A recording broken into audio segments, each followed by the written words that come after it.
severe storms expected throughout the afternoon. We'll be tracking it at 4.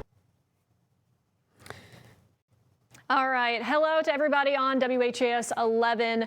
Watching us on the TV side, we've been streaming here for about the last half hour or 45 minutes on WHAS 11 Plus because we have severe storms here in Kentuckiana. It is a weather impact alert day. Storms are firing up. They are strengthening rapidly with a strong wind threat. That's really what we're seeing so far today. Lots of heavy rainfall, frequent lightning as well. So we'll have to watch for kind of visibility issues on the roads, bonding issues, flash flood issues as well.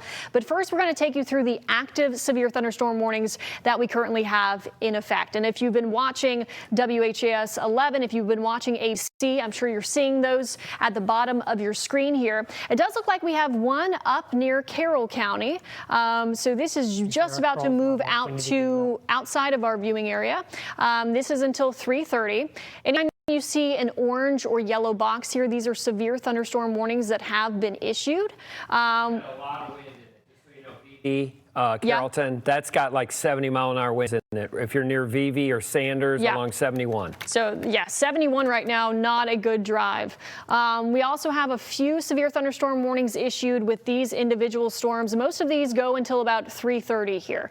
And these are issued for 60 or 70-mile-per-hour wind gusts. That's what we've been seeing so far today. At first, they were issued for ping pong sized hail. That seems to have dropped a bit down to about penny-sized hail. And then we have another one if we go to the west. This is our Du Bois County storm that's going to be headed toward Perry County and also Crawford County as well. You'll notice all of these have end times at 3:30. So they are moving quickly. They are producing strong winds. They are producing heavy rainfall and frequent lightning. And we do have some of that moving right into the Louisville metro area. Right across the river there in Sellersburg, we do have meteorologist Reed Yaden on the road with John Humphreys. They're keeping an eye on the storms, the torrential rainfall, the gusty winds, the frequent lightning. I'm not sure if Reed can talk to us right now, but you're taking a view of their video feed right there. Yes, I can. Yeah, Reed, how are things going up there? Well, just as we had expected, right as we got close to Sellersburg here, about 3 or 5 miles north, the rain really picked up. We've been in some very heavy rain.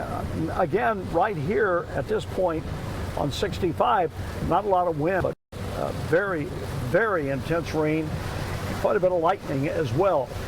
As you can see, practically a lot of people are in the outer. Oh, but it seems like we're losing a little bit of a feed there. I do want to let everyone know that there is a report in Sellersburg. We got 3 trees down across the roadway, Perry Crossings Road and Covered Bridge. So I'm sure you know where that bridge is if you're familiar with it. And Perry Crossing Road, again, we got 3 trees down across the roadway. That is according to Clark County Emergency Management. That is in Sellersburg, Indiana. So very strong storm moving over that area, and a tornado warning was just issued for portions of New Liberty and Owenton. So I'm going to send it back over to Chief Meteorologist Mallory Schnell with that. So this is the storm that John Gordon was just talking about, the very strong winds there in Carroll County. It does look like they went ahead and issued a tornado warning for eastern Carroll County. And this will move toward northern Owen County there, western Gallatin, also western Grant County in northern Kentucky under that tornado warning. This will take us until 3:45. So we've been tracking some very strong winds in that general area there. And now it does look like they're trying to form a little bit of a couplet there. Yeah, right southeast of VV. VV, east of Carrollton. Yep. Right there on the river. Right. And I just saw a report. I mentioned earlier there was a tornado warning east of Cincinnati. Lunken Airport had a gust of 57 miles an hour. So these are legit. You're getting trees down. That thing's rotating. If you're between VV and Sanders off I-71, please get to your shelter. I know VV is really popular for a lot of people. Please get to your shelter. It's moving to the southeast at a pretty good clip. Yeah, moving very quickly. So this won't be in our viewing area all too long. But once again, that southeastern corner of Carroll County under a tornado warning here. This was just issued by the National Weather Service, getting very strong wind signatures with that. And we're noticing they just issued a new severe. You see that big one, Harrison, Northwest Louisville. See that big severe came out? Yes. Can I just mention this really quick? The one you can track, the one that really stands out is the storms that is approaching Prospect. Huge wind surge. River Bluff, I'll circle it on my screen before Mallory. There you go, right there. River Bluff, Prospect, Glenview. Tremendous wind surge pushing in right now. 60 mile per hour plus. Please get to your stores. Mallory can track that. Yes. So once again, you might have just gotten the notification from us on your phone that there is a tornado warning for portions of Carroll County. That does continue until 3:45. But in addition to that, we do have severe thunderstorm warnings that are issued. In fact, it's sprawling a good chunk of right around the river, or just north or just along the river, due to these strong wind surges that we are seeing. So this is moving toward over Utica, Prospect, going to be crossing the river here. And if we can bring it back to chroma on the wall, I can show you where this wind is. So this is pretty much right over the river. And this is a storm that John was talking about. So this is a severe thunderstorm warning heading toward Prospect. Some strong winds there, moving from Indiana over into Kentucky. So that is the severe thunderstorm warning that is issued until 3:30. Once again, anybody who just got the notification or saw the banner at the bottom of your screen there for a tornado warning, that is for pretty much the eastern corner here of Carroll County, and this will be moving toward New Liberty there. So that's the red box. I know there's a lot of colors on the screen there. Trying to make that as simplistic as possible. But those colors, those are your wind speeds and wind direction, and that lets us know when winds inside of a storm are trying to rotate and rotate quickly. So that is our first thunderstorm warning, or excuse me, tornado warning of the afternoon, and that's right on the outskirts here of our viewing area, crossing over 71. In eastern Carroll County, heading toward New Liberty and Owenton. So if you have friends or family in that general area, that's what we're seeing. The rest of us, this is what John was also talking about, this huge severe thunderstorm warning that's pretty much straddling the 64 corridor here over, New Amsterdam, Leavenworth, Corydon, New Albany. Sorry, John? That will continue to do those type of parallelogram warnings, what you just saw. I think you'll see a bunch of those exactly in that format, plunging to the southeast. Yes, yes. Yep. So, yeah, these are moving so quickly. That's part of it. These have strong winds. They're surging out. They're moving quickly. So we'll likely continue to see, as John mentioned, these big parallelograms, basically. These big polygons accounting for these strong winds that we do have in place. In addition, obviously, very heavy wind, heavy rainfall, frequent lightning. So these are going to cause a headache for the afternoon commute here as they continue to push southward into the Kentucky side of the river. Right. And obviously we have a ton of fuel to tap into, so they're not looking to weaken. Take a look at, Mallory, on your velocity. Go just northwest of Georgetown, Indiana. Look at that wind surge between Galena, Georgetown, Crandall. Big wind surge pushing down. I think that's mainly put out that big severe. Right. Georgetown, if you're beautiful Georgetown, Indiana, you are going to be getting a lot of wind very, very soon. See that big surge right there? Yes. Oh, yes. Yep. I'll put it on my screen and Mallory can get it right there. That area right there is moving pretty good clip, and I think that's got 60 mile per hour winds in it. Crandall, Georgetown, all in there moving. There it goes. Yep. And you can Mallory's computer and show that right there. Yeah, so a lot of wind surges here. That's what we're watching in between within all of these storms. The reason for the severe thunderstorm warnings due to winds of 60 to 70 miles per hour. So we have a few pockets of those. We have one here in Clark County. We also have another one that's moving from Indiana to Kentucky, so right over the river here into Prospect. And then we have all of this wind that's surging out, approaching the 64 corridor, heading toward Corydon, Leavenworth included in this, just north of New Amsterdam. Yep. So all of these little bright spots. Yep, exactly. That's well said. That one north of Leavenworth and that one south of English. And the one approaching Georgetown, those are all downbursts, pushing wind from the northwest to the east southeast. So that means Lanesville, Georgetown, Northwest Louisville. It's coming to a theater near you. Yeah. And the National Weather Service is mentioning wind damage in the Utica Prospect area is likely. Also in Sellersburg, once again, 3 large trees down at around 412 County Route 403. So that is the 400 block, if we can call it a block, County Route 403 in Sellersburg, 3 large trees down. And that's going to be the problem today because the trees contain their leaves. It's the summer still. That makes them a lot heavier. Plus the ground is still super wet, super saturated from the fact that it hasn't really stopped raining this summer. So it's going to be very easy for these storms to knock trees down at the wind speeds that we are seeing and what we have been expecting. So in the Utica Prospect area, expect wind damage over the next 30 minutes. And if we do get indications of wind damage from the National Weather Service, we will let you know. And my friend John Belsky sent me reports of power lines down along Westport Road. I did not get a cross street, so this is legitimate wind area. If we go up to Owen, up there by VV, you want to go to that and look at that storm? Yeah, Valerie? let's talk about the tornado warning, because that might have been the reason that you popped onto this coverage, whether it be on WHAS 11 News or WHAS 11 Plus. We do have one singular tornado warning. We have lots of severe thunderstorm warnings, and we do want you to take those seriously as well, because the ground is saturated. We have heavy rainfall. We have strong winds, 60 to 70 miles per hour possible. Those do a lot of tree damage, power line damage, power outages. Now is the time to charge everything if you haven't done so already. But we do have this one tornado warning that was issued just after the top of the hour here for the eastern portions of Carroll County. And this will be moving out of our WHAS 11 viewing area pretty quickly.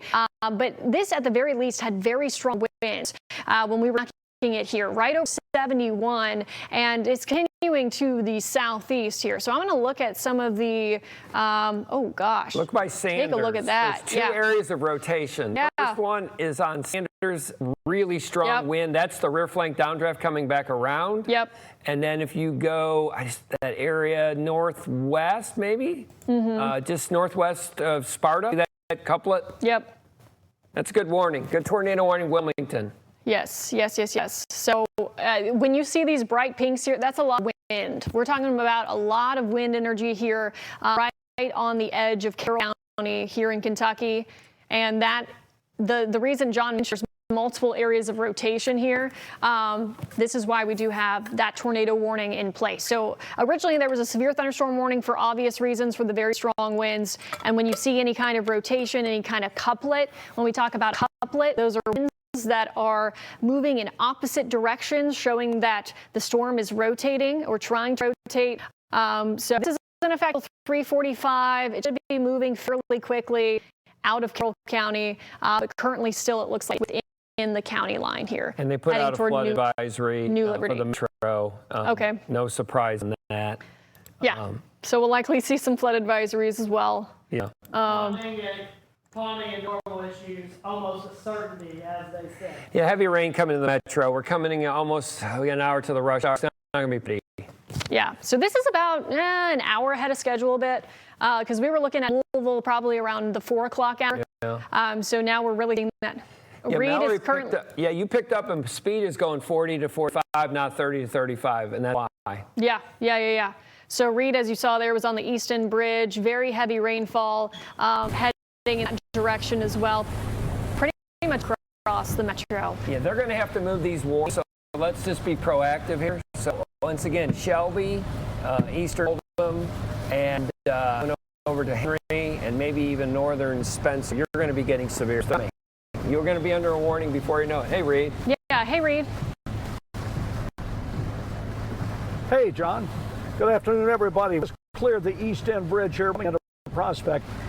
Very heavy rain, torrential rain. John and I were just talking. They're going to issue flood warnings. And there's a flood advisory about that time. Very well timed. Flashers on as you see on the lights. The car ahead of us here. We're just coming off the ramp on the bridge, or off the bridge, and rain. Long times I've seen rain this heavy, John. around here for this period of time. Looks like this, I think you guys have been doing a spot job of locating where all the activity is. We're going to continue into Prospect, look east if necessary, and continue to follow the activity. Again, at least where we've been, the wind has not been the story yet. It's been the extremely heavy rain, and we know why that is. The 2 points that we have that Mallory was talking about, it's a perfect rainmaker, and we are getting it. So we'll continue on here. We'll stay in touch with you through the afternoon and into the evening. Jaden on the road here.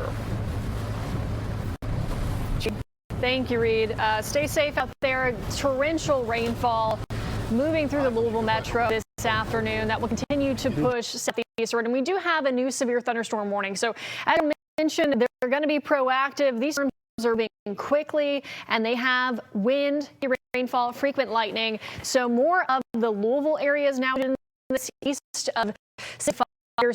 So Fern Creek, the east side of Louisville as well. This is moving toward Shelby County into Spencer County. We do have that one tornado warning, but it does look like that wind surge, the couplet, should be moving out of Carroll County. I'm going to take a look at what that looks like. It's pretty much right on the county line there, where we did have the one active tornado warning. So it's to pass just north or right around New Liberty.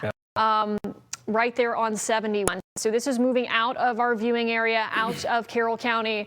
But our viewing area, we have a lot of wind. I would be surprised to hear more power outages, to hear of more tree damage as we continue on afternoon and evening, because these storms, they are surging to the south and south quickly, and they're bringing a lot of lightning. They're tapping into all of that fuel that we keep talking about, these very heavy, high dew points. Lots of moisture here. And just for the folks in the Cincinnati metro, they issued a new tour that's even further east toward Georgetown, up in Ohio. Out of the one that Mallory just mentioned, Owenton, that's the town. That storm will pass just to the north of there. And then, like Mallory said, they just put out that giant severe, which we've been pounding across Shelbyville, Simpsonville, all those just east of, just on the north side of Taylorsville. Big severe, no surprise on. I believe you're going to get another one if you're in Trimble County, if you're in Bedford, Milton, Campbellsburg, you're going to be under severe. Big surge right now approaching Bedford of wind. And they noted on the new severe thunderstorm warning that extends into Taylorsville and Shelbyville. They've been tornado possible on it. So we'll really be keeping an eye out for anything that it creates. I'm keeping an eye on traffic. There is getting to be some sound on the east-westbound lanes just to the north of Louisville. It's a little slower than normal, and it's right along pretty much where the storms are firing, so that does make sense. Heavy rain, you can see right there from Reed's camera that there is still some pretty heavy rain. It does look like it's going for now, but things are going to get slower as things get heavier, as wind becomes more of a problem, especially if it's knocked under the roadway and whatnot. So if you can leave work, do it now. Get out ahead of this, especially if you're not currently under these storms. And if you can't leave work now, when you do leave, be extra careful with the radar, check the forecast, check whatever you need to. Make sure you know what you're driving into, because you might end up driving into very strong thunderstorm activity. And we are in Huntingburg getting a report from DuPage County, sparking on utility poles, but that's all I have in terms of information on that. So we have power outages kind of in and around Jefferson County. 173 estimated customers without power, kind of along where the storms are right now. Let's talk about the storm that's from northeast Louisville, where they mentioned the rotation. Really almost becoming an HP storm, a high precipitation storm. It's completely rainbow. It's a monsoon. If you are in Louisville Metro from St. Matthews over to Middletown, it is just almost torrential rain. There's no visibility, and there's a bit of rotation in which Weather Service and we here at HS are watching for you. That's all moving to east southeast. See that, Mallory? It's over the east side of Louisville. Yeah, it's hard to see as you mentioned, there's a lot of rain there, so still wind, lightning going to be the biggest impacts that you're going to see and feel from this. But as John mentioned, we'll keep an eye on this as this pushes towards Shelby County. So moving out of the east side of Louisville, torrential rainfall, though. I mean, this is not able to be out on the roads. Lots of lightning, lots of wind. So if you have wind and heavy rainfall, that really lower visibility. Yeah. And I do want to make a point of something that I saw earlier for for Jefferson County, Indiana. But earlier I saw a report that the sirens were going off, and they said their emergency managers said that they do the sirens there in Jefferson County, Indiana, for severe thunderstorm warnings. If you might have heard the sirens earlier today around Madison. But these are the active warnings that we have. You're noticing these stretch from Perry County through Harrison County, Floyd County, and then we have Clark County down through eastern Jefferson County, portions of Oldham County, moving towards Shelby County and towards County as well. And then that one lone tornado warning that's moving out of Carroll County, heading toward New Liberty and the Owenton areas there. So that is moving out of our viewing area, but of wind, heavy rain, frequent lightning that we're dealing with these storms rolling through. And we've already had some reports of tree damage, also some reports of power lines down, I believe John said, around Westport Road, and I wouldn't have damage around Utica into Pross, because that's where we had that wind surge earlier. So definitely a lot of wind energy with these storms, a lot of heavy rainfall rates due to the amount of moisture that have in the air, and no shortage of fuel with these warm temperatures, high dew point, and this approaching cold front. So very messy commute. Show everyone how much lightning off the charts. Yeah, so I can actually, there's a query tool here. This says almost 2,000 strikes of lightning. In what time frame? In our viewing area. In the last half hour. Yeah, it's unbelievable. Yeah.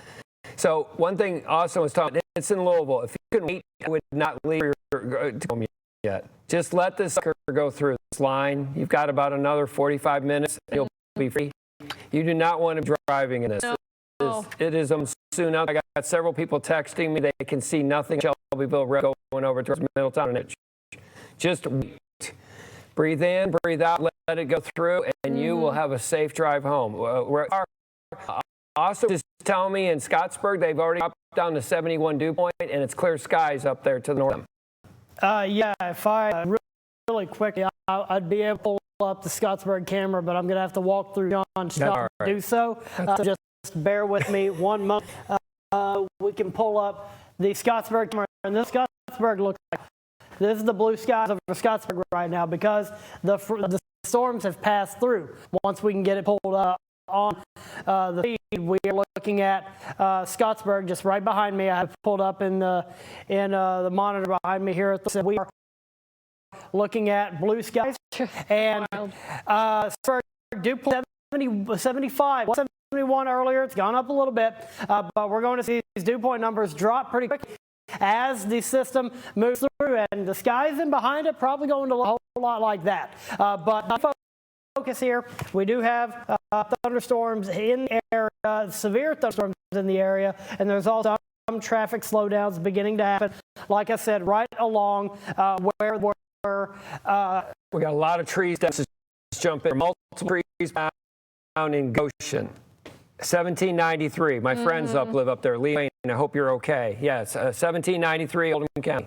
Yeah, and County Emergency Management, large tree blocking 11,000 Honey Run Road, Pekin. Also, trees and down reported in Oldham County. As just said, John, and if you look at the traffic tracker, right where the storms are, things are getting loaded from Prospect all the way to Floyd's Knobs.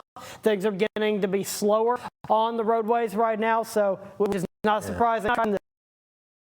The rain is heavy, the wind is too strong. You could run into hail amongst other issues. So, when driving this, hold out, just hold on. I would want to get home for you, but you need to make sure you end home and not into an accident because of the rain. I think where it can slow traffic I-265 at Preston Highway beginning to be, and the Waterston is very, very busy. It's moving still, but it's very, very busy right now. So let's look at some preemptive warnings here. You see that first parallelogram that goes from Louisville westbound out towards New Amsterdam and north of Brandenburg. They're probably going to issue a severe that will cover the rest of Jefferson County, southern Harrison, up into possibly into Breckinridge County. Also, folks, you're in Washington, you're in Shepherdsville, you're going to get a severe thunderstorm warning too. This is a wind threat right now. The hail has really changed, Mal. This is a heavy rain event right now. Yeah, that's right, John. And we do have some viewer photos, videos starting to come in. We have video out of Austin, Indiana from earlier today. That here.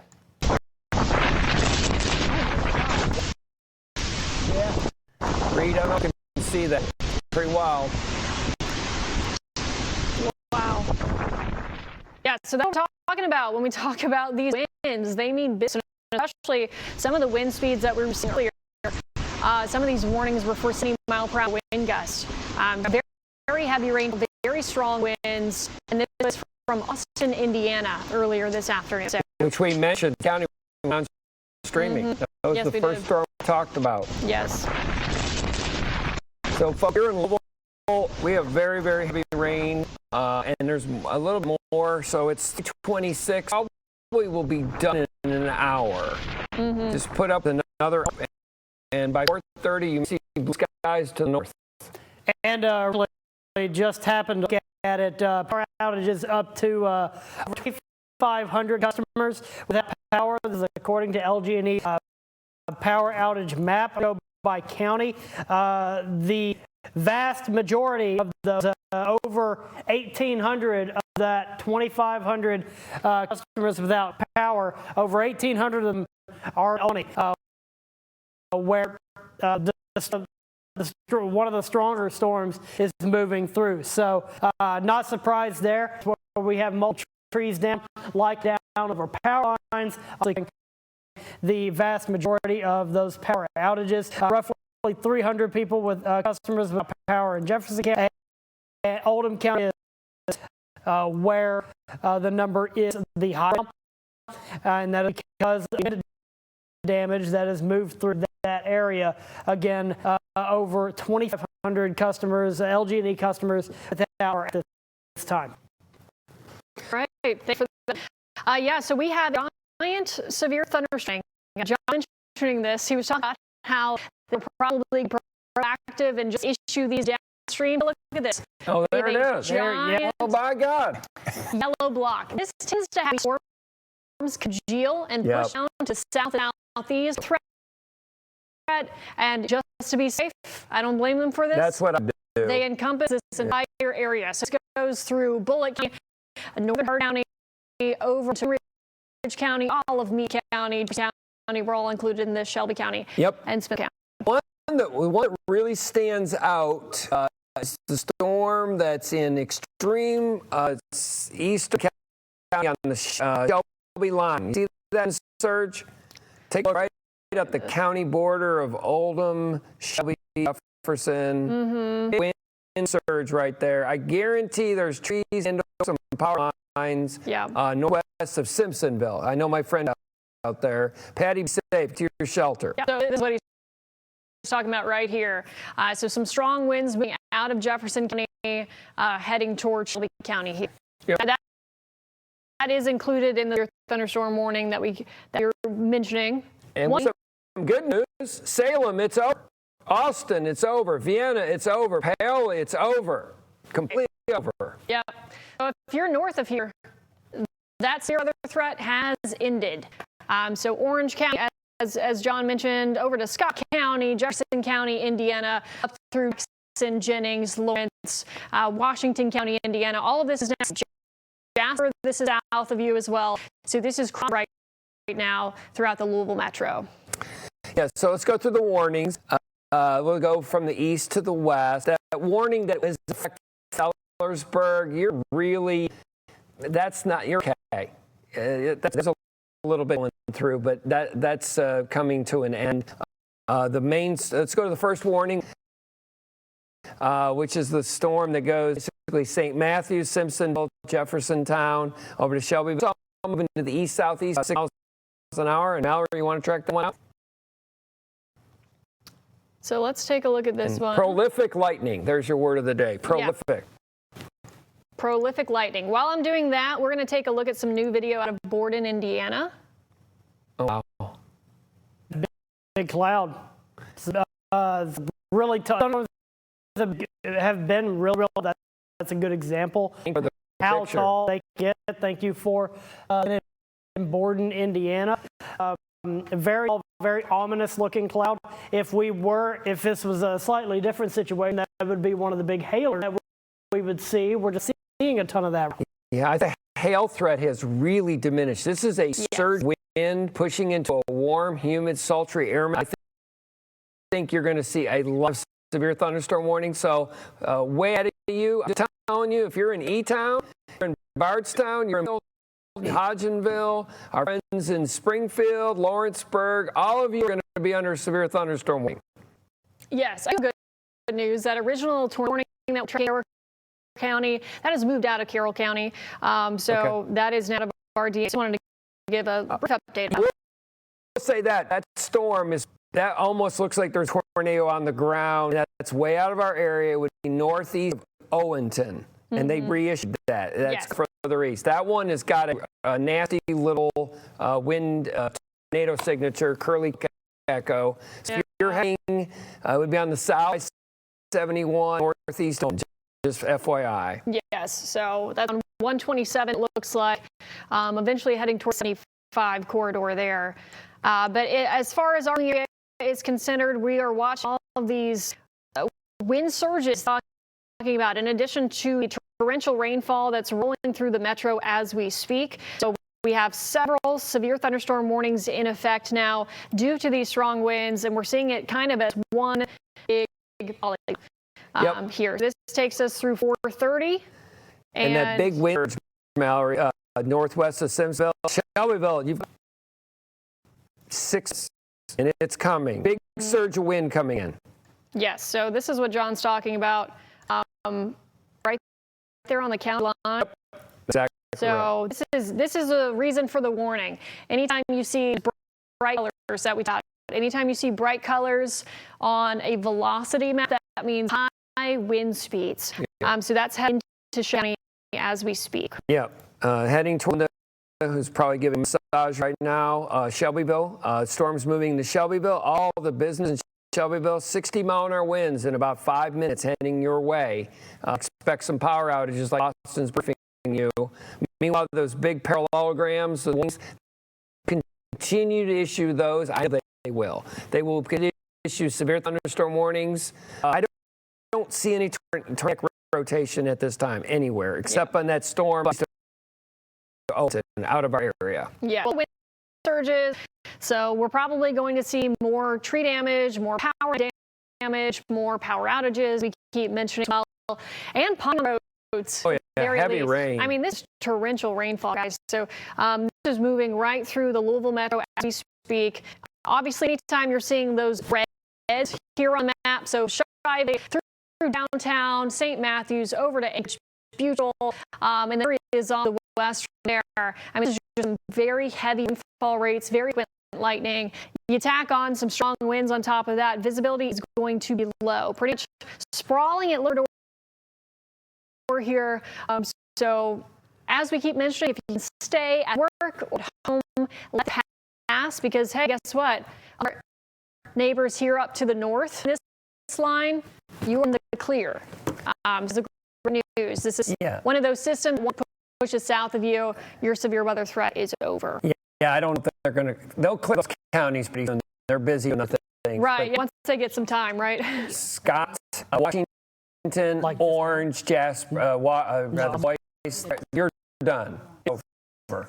However, on the other side, where you're Anderson, Nelson, Marion, Washington, Hardin County, LaRue County, even Grayson. The good thing is, right now, in each about a 1 hour time frame, it hits you in 1 hour, it's over, and boy, are you going to like the weather starting tomorrow. You're in pace. Yeah. I love me. Yeah, so we have a crew out on the road. We have our own meteorologist, Yaden and John Humphreys. They've been out on the road for us here the past hour or so, taking a different weather conditions in the area. Hey, Reed, where are you and John right now, and what are you seeing? Okay, at the moment, we found out on the 264 Waterson Expressway, we're heading westbound.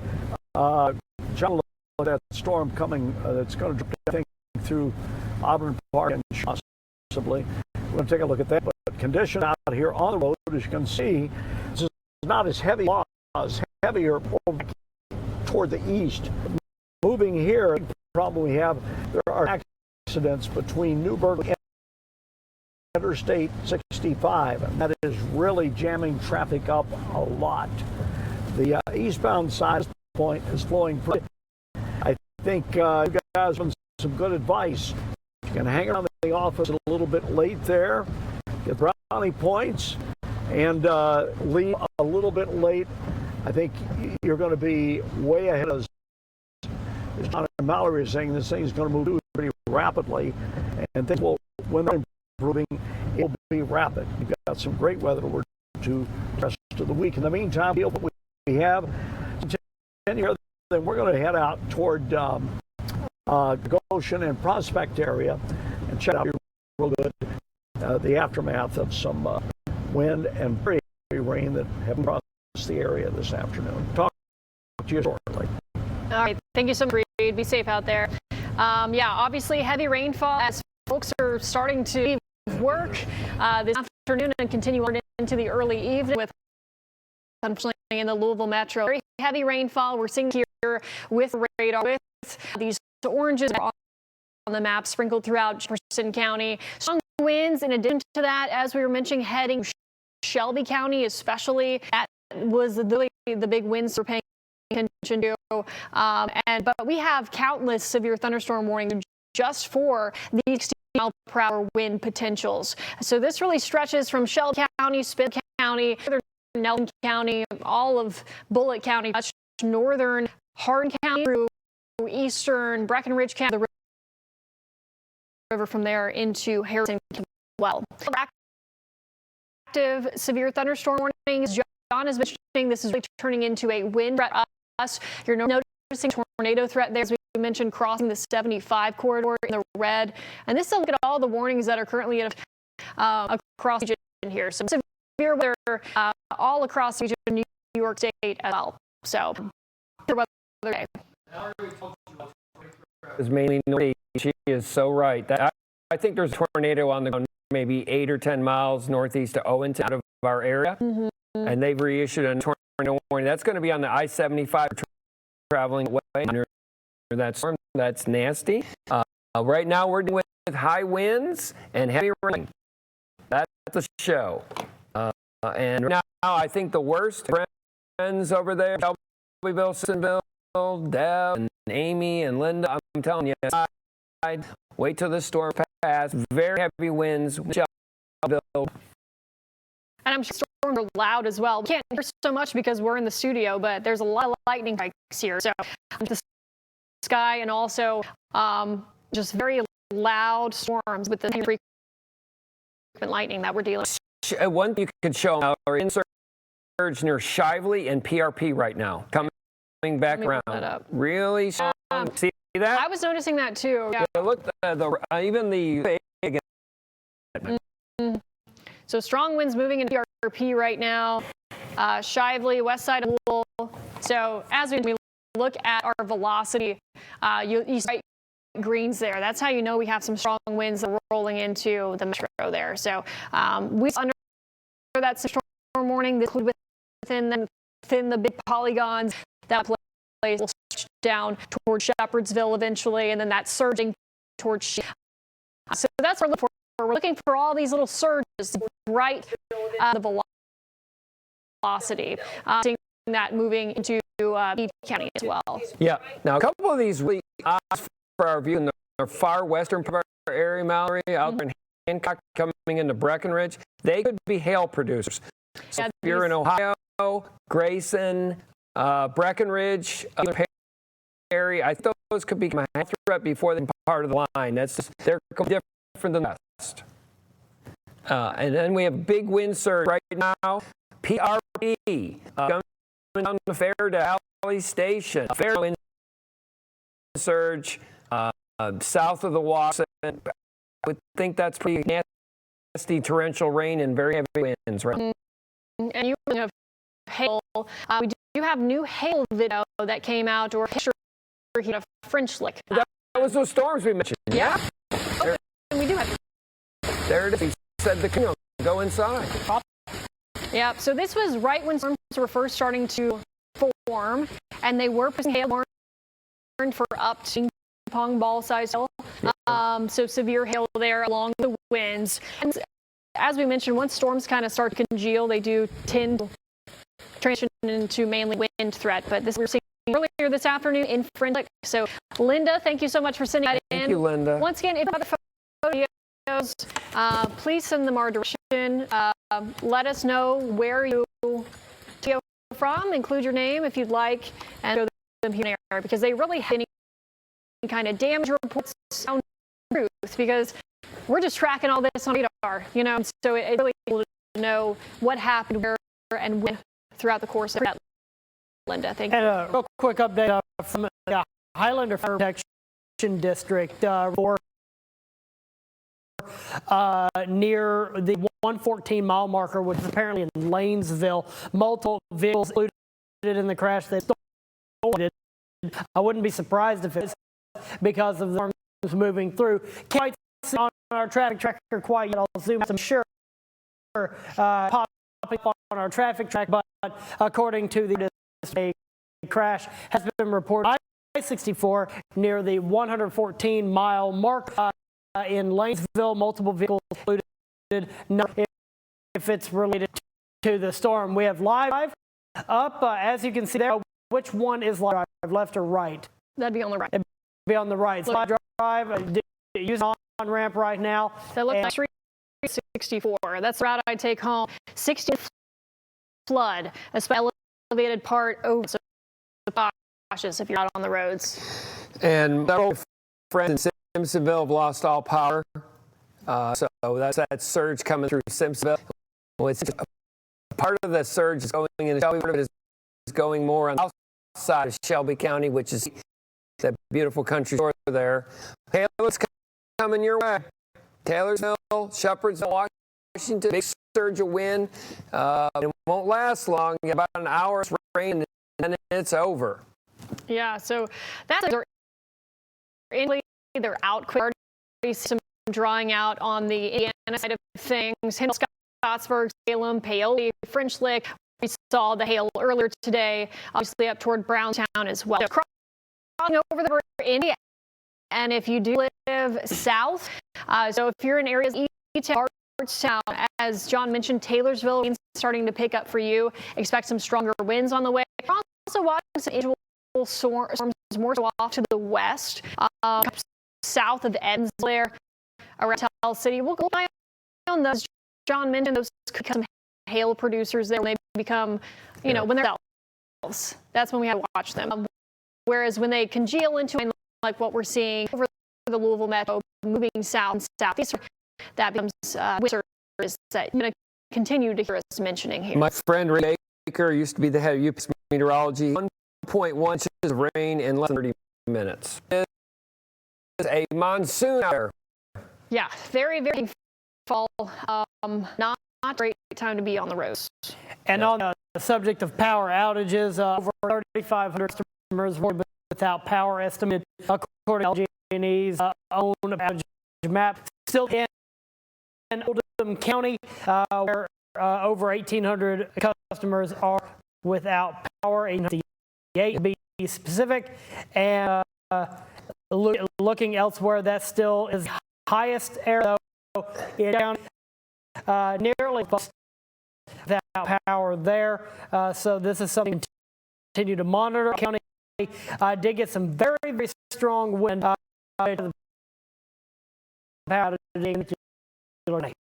Look at the surge in western Jefferson County. There's probably what we call a showering base, so the cloud is pushing. PRP, Valley Station, Fairdale, down there, down West Point here. I'm really almost in the colors on the. I think almost 70 mile winds by Valley Station. PRP, side of PRP, Fairdale, very and wind pushing it. That also means Brooks, Upwardsville, West Fort Knox is coming to you soon. And the National Weather Service did mention the Western Louisville Metro likely going to see some wind. So y'all were pretty much in lockstep right there. Yeah. So we're behind the scenes keeping an eye on power outages that may in that town to those wind surges heading in direction. So we do have, once again, all of Jefferson County, Kentucky, you are under some kind of severe thunderstorm warning to these multiple watching, one kind of toward, once again, Shelby County, Spencer County, the other one will be heading toward, and that's where we're seeing strong winds. And even if you don't know anything about what I'm showing you, the bright colors kind of tell a story. So you have these bright green right over the and that's where we're expecting the strong winds. They're surging to the south, and they're going to be heading toward Bullitt County. Okay, Orange County. Look at the reflectivity, Mallory. It's almost like a wall next to nothing. Shelbyville. That means the wind is incredibly strong. So if you're over there near that rest 32, 35 markers and on 64, Shelbyville down the South Gate, very, very strong winds. I mean, there'll be more power outages from Shelby County, and then in Jefferson County, Fairdale, Valley Station, Kelowna, and next thing you know, Hillview, it's going to be in your area over there towards Fort Knox and West Point. Tremendous surge of wind. It may see a little bit of a roar hitting your trash cans. Sound winds and very heavy rain. Lightning too. I know. Oh, prolific about lightning. That, but I mean, there's the computer just in Jefferson County, 75 strikes. I mean, that's let's go a little west for our western viewers, Mallory. Brandenburg. Let's surge wind from Brandenburg westward to the Meade County line, Meade to Breckenridge County line, excuse me. West of Irving. There, I see 65, 60 to 70 winds right on the line of Breckenridge and So very strong winds with a lot of these storms. They are also surging south and southeastward here. In addition, we're watching a few storms that are beginning to bubble up off to the west of our viewing as well. So we'll keep an eye on that. Yeah, you might get hail if you're in southern Hancock. Before that means that it will get into western Breckenridge County and western Grayson County. I think there's a hail for maybe 45 an hour. I did want to bring this into our viewing area. It's outside, and it was with that tornado warning that we were tracking earlier in Carroll County, moved toward Owen County in Kentucky. It did say they're reporting a house destroyed, some near Stewart I think Ridge it's Road. On the ground still. Yeah, from the Kentucky State Police. It's still on the ground. So if you're near I-75, if you have any of your friends taking that road between Corinth and Williamstown, that's not my area, but I think you have a tornado on the ground. It'll be on national news tonight. Note that they had it listed, it looked like under a tornado emergency. Yeah, that means it's confirmed, or it's that kind of next level up. So that was the storm that we were watching. It was moving out of Carroll County, and unfortunately, obviously, in Owen County, continuing over that neighborhood. So go. Folks, if you're going over towards Lexington tonight, I mean, some of those storms, that's the area that was more windy, more turning and twisting. We're in the wind threat. We're in lightning and rain, heavy rain. Tornado threat is eastbound and down, quote a famous song. And we have new photos from New Albany from earlier. Once again, we appreciate all the photos and videos that you all can send us here. This is from Autumn Schneider out of New Albany. The good news is New Albany, the storms are moving out of your area. So it's all pushing into Kentucky at this point. Got some modest clouds there. Yeah. You know a thing or two about that, don't you?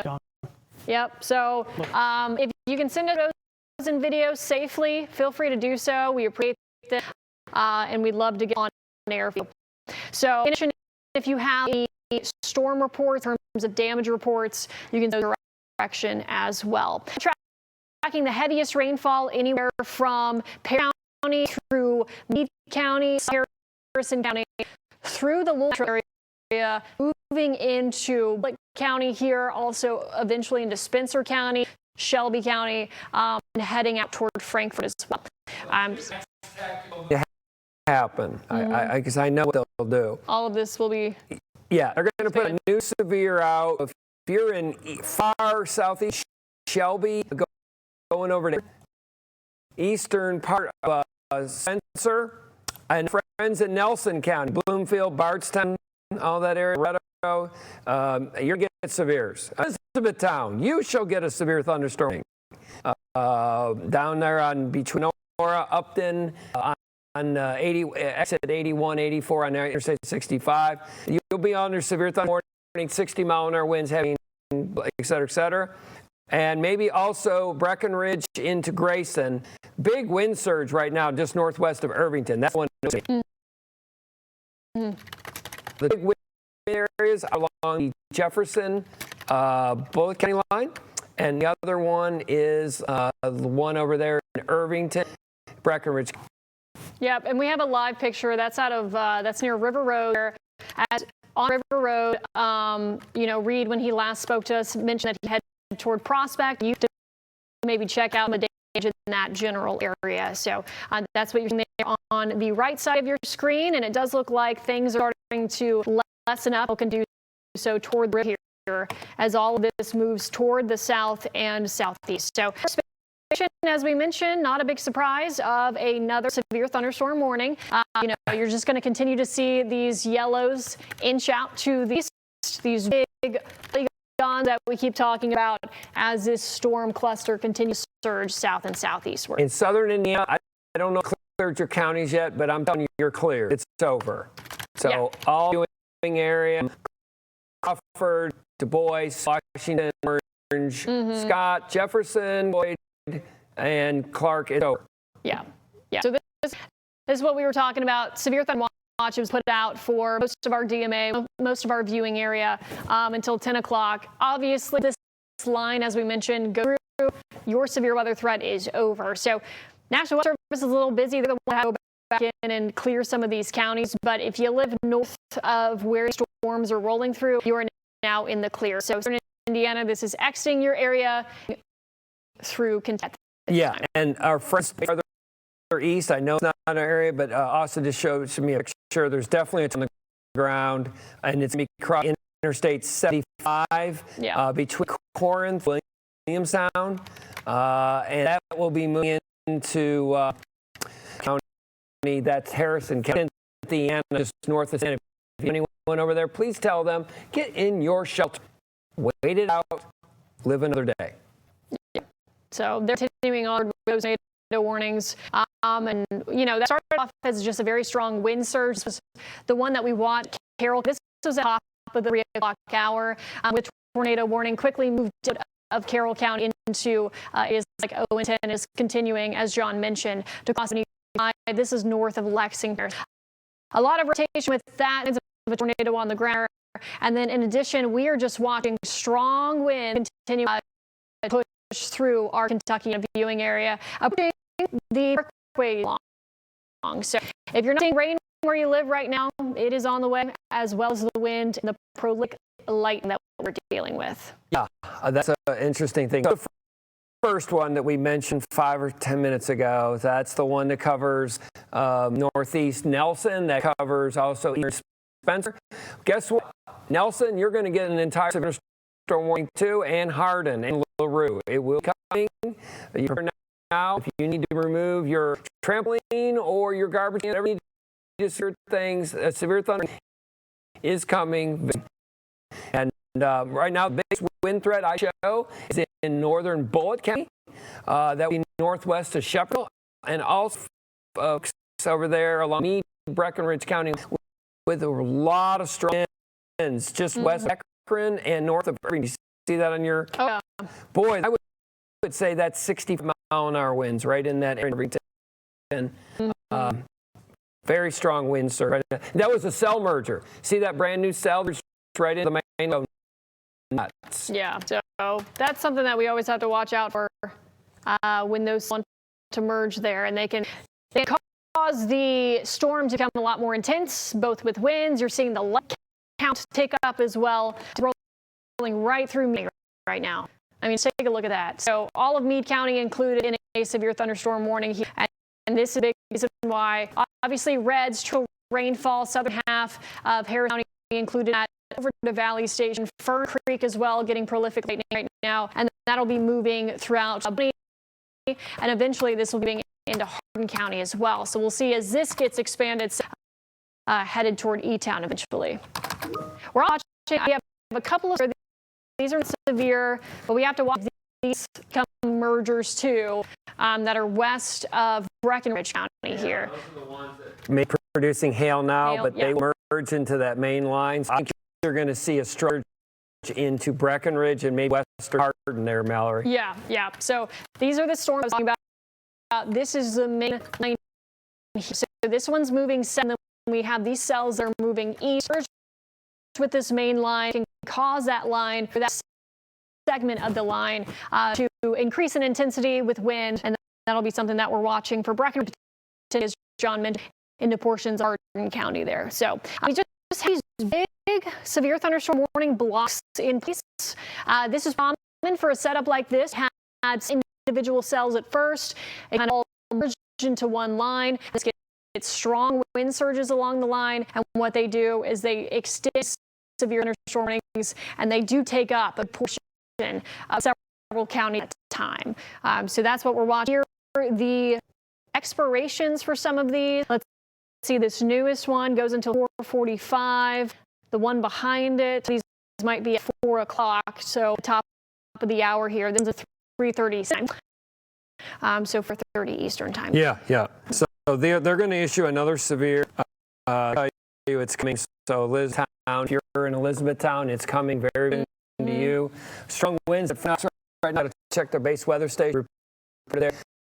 Look at the green. There's a big green line that's coming in County. Shepherdsville, it is coming to you. Please be prepared. You're going to get 50 to 70 winds in Shepherdsville very soon. Yes. Strong winds, heavy rain, lightning heading your direction. And we do have our own Conroy Deluge Alger Road. So we're going to toss it out to him, what he's in this afternoon. Conroy?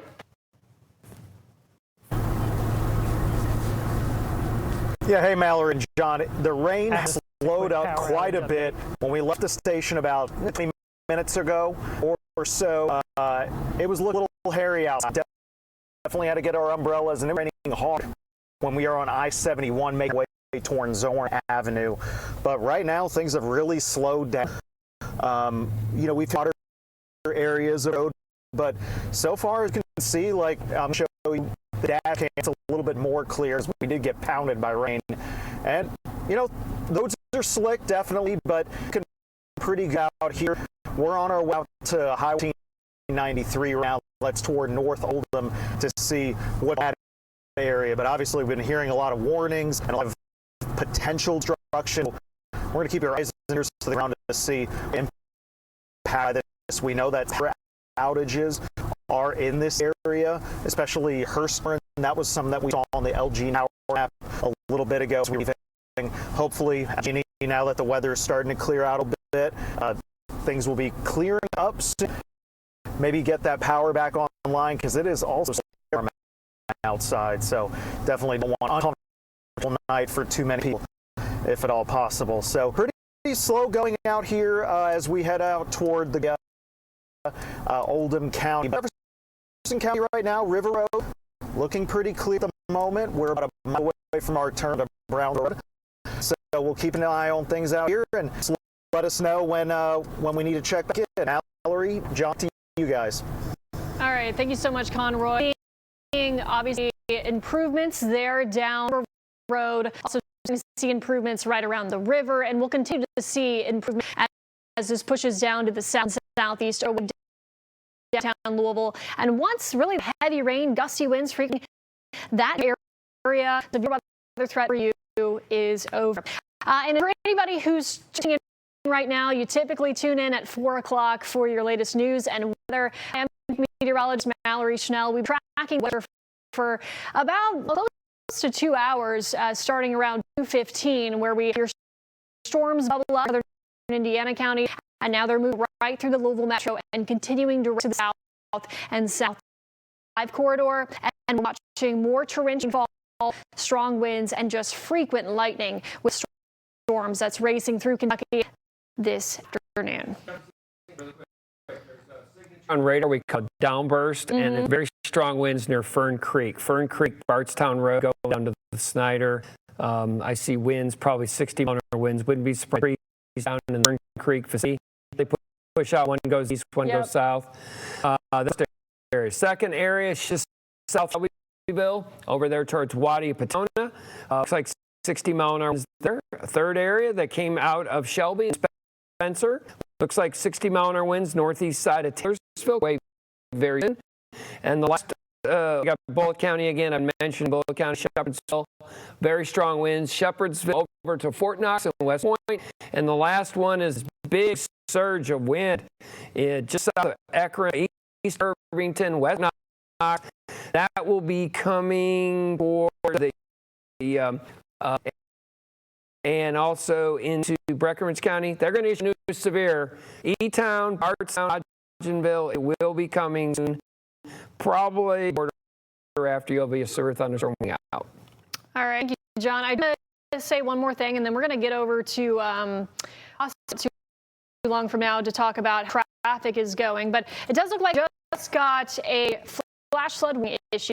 Now the problem is my system overlays that's more important, or what it thinks is more important. So go tornado, thunderstorm warning, and then flash flood warning. But we do have a flash flood warning in effect now until 7 p.m. This was for Jefferson County. Smart move. Smart. Yeah. So, you know, we test a lot quicker here in urban areas. It is practically rush hour. You know, it's 4 o'clock, so there's a lot of folks on the road. We're some very rainfall rates. Yeah, the heavy rain, that is not a surprise. And the 1 to 2 inches of rain in 45 minutes. So the good news is that most of the rain north of the Waterson, the severe thunderstorm warnings, I mean, you're fine. It's over.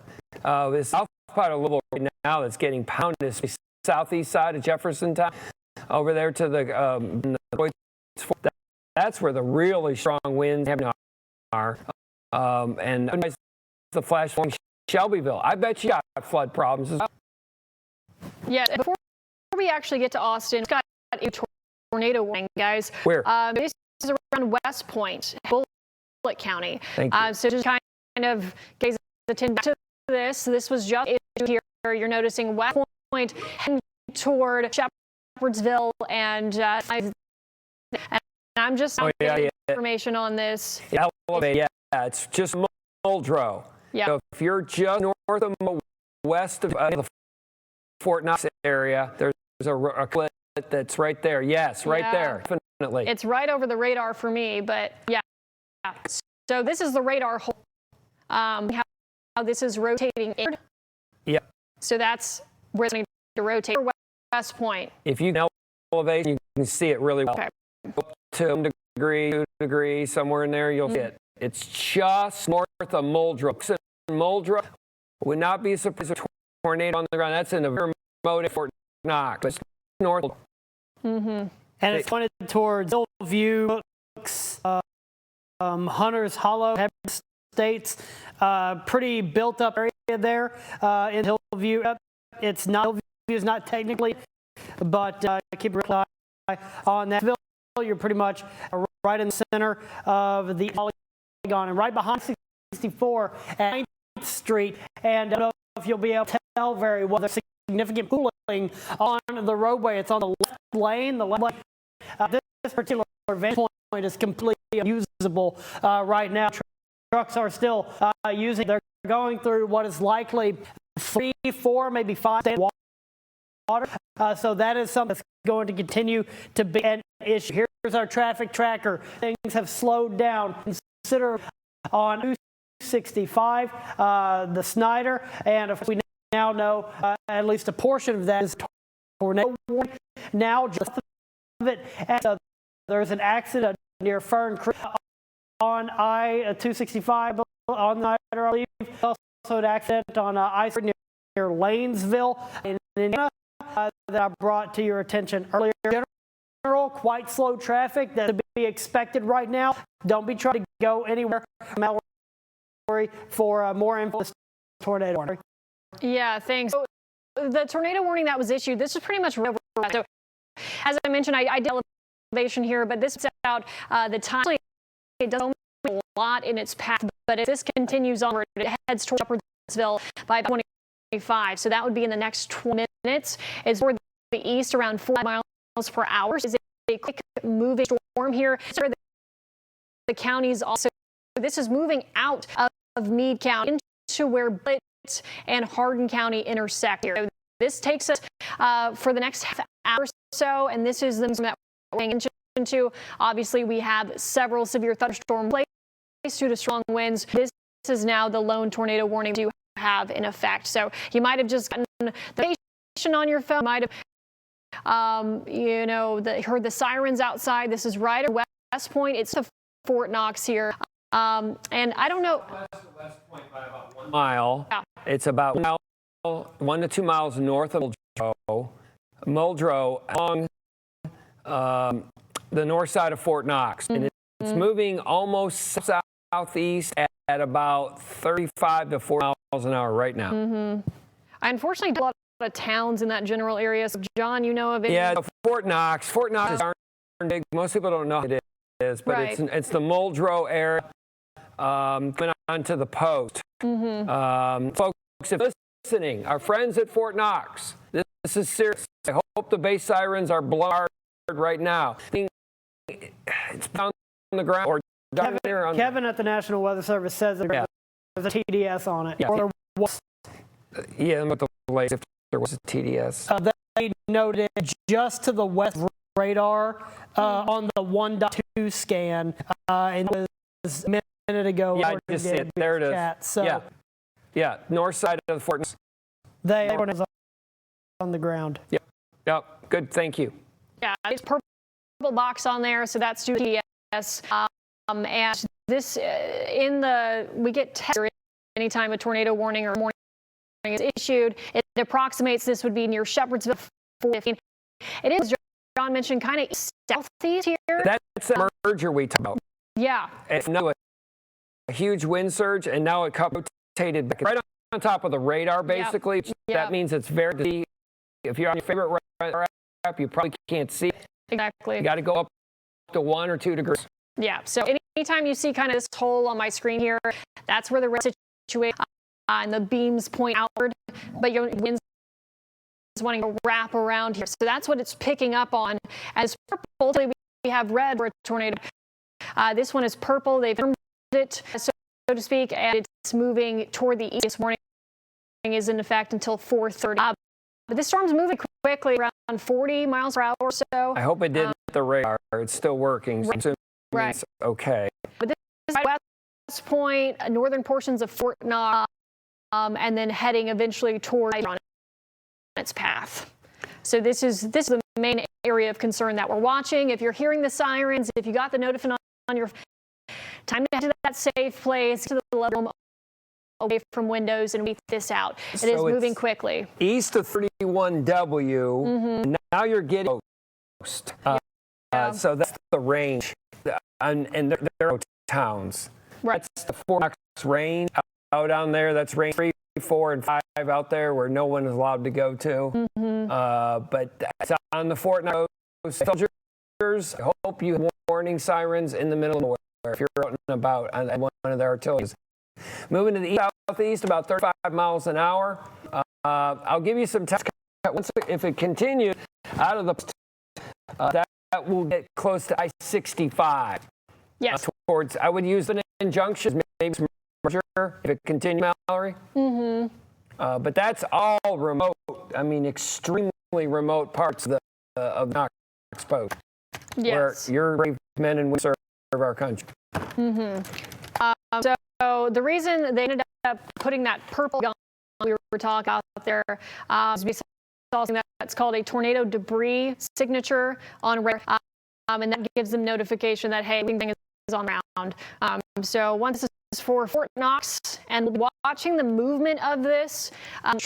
Tricky when it's right over the radar like that, but once it moves away from radar, we'll get a look at that as well. But this was for portions of Meade County. Now it's the northern portions here of Hardin County. They're on base south of and wanting to head toward Bullitt County. So if you're getting the sirens in Bullitt County, this is still to your west, headed in that direction. Yeah, it's coming in the Hardin County before you know it. It's a thin part of Hardin County, yep. Big fat county on the part, north, it's very narrow. Yep. That's going to come out of the county line off east of 3rd and W.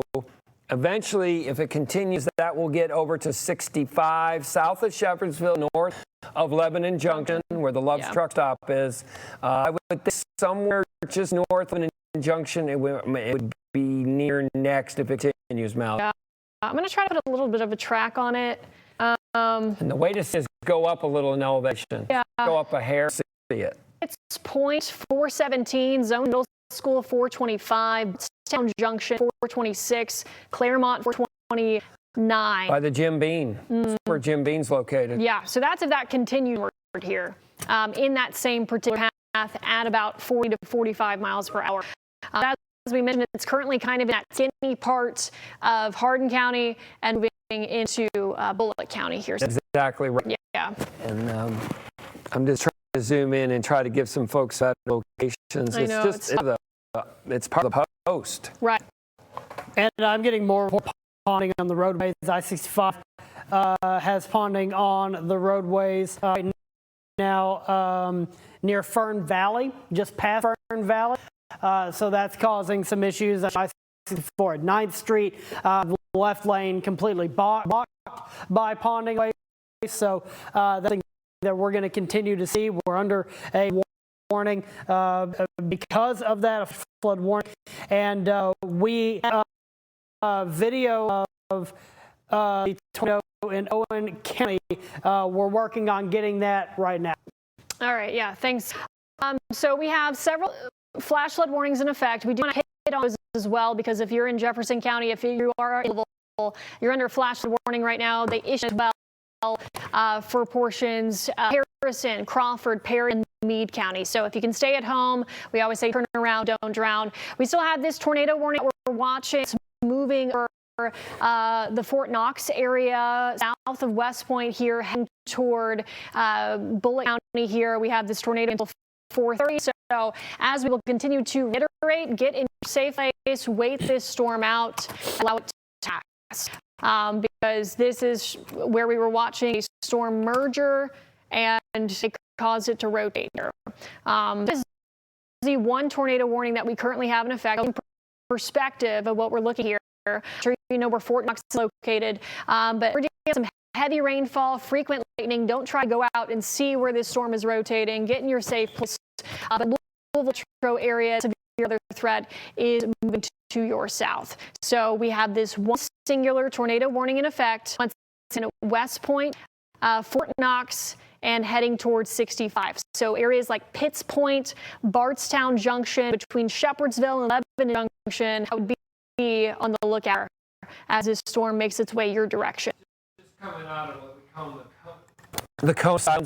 Yes. And so there, you can see a little bit just southeast radar. I know where the radar is. Not many people do, but it's on the post near 31. It's very near 31. Yeah. And that's so moving to east-southeast. We'll only be in Hardin County for another 2 minutes. This will be a Bullitt County storm heading towards Lebanon Junction and all the other towns Mallory mentioned.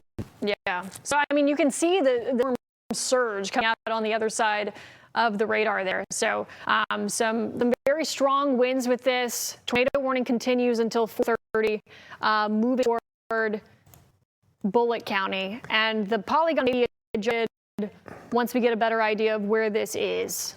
As on the other side? Fort Knox 911 says they've had no confirmation. I don't know. It was on radar. So the problem is that's very remote.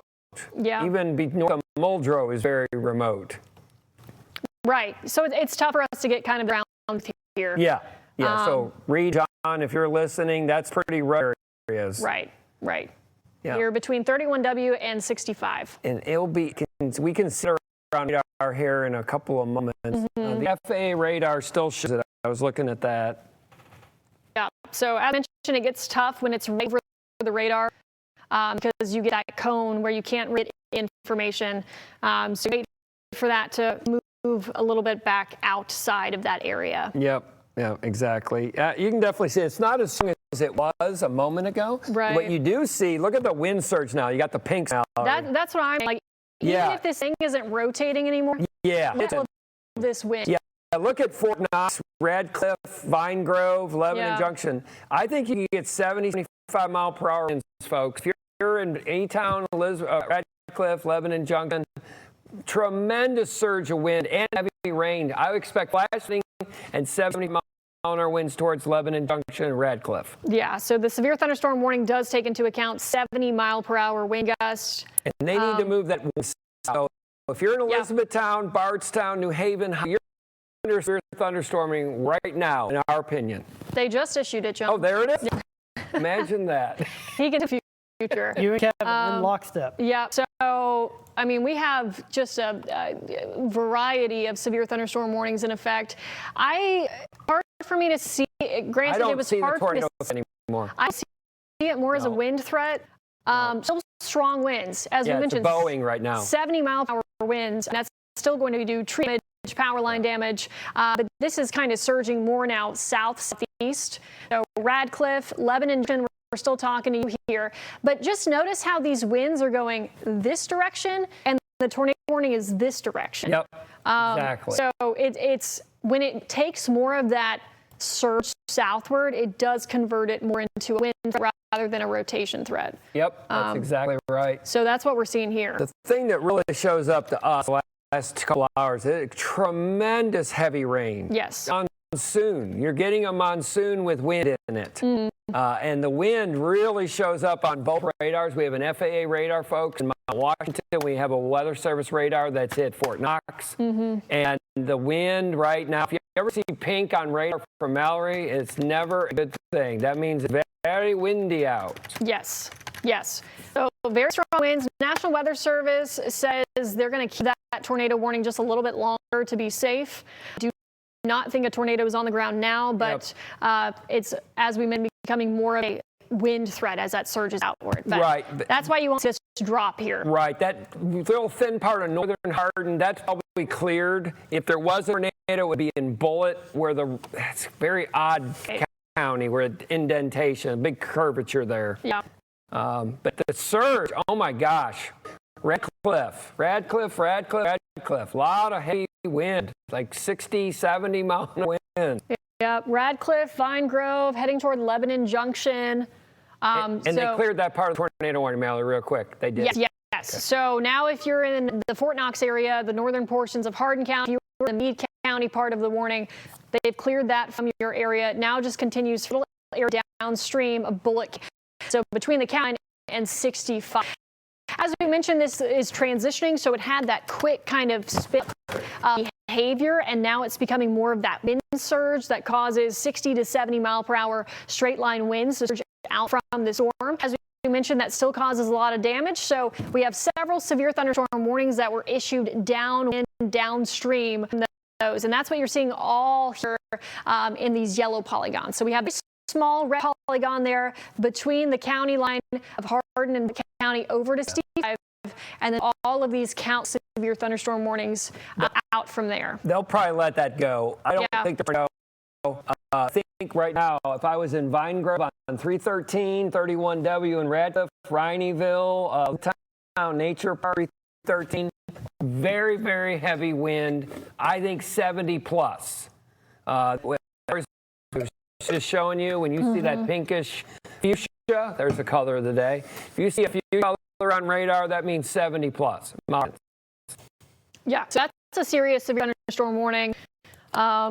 even if we don't have the tornado signature any longer, we're still talking strong winds out of it. Yeah, what happened is the tornado basically cut itself off. Yeah.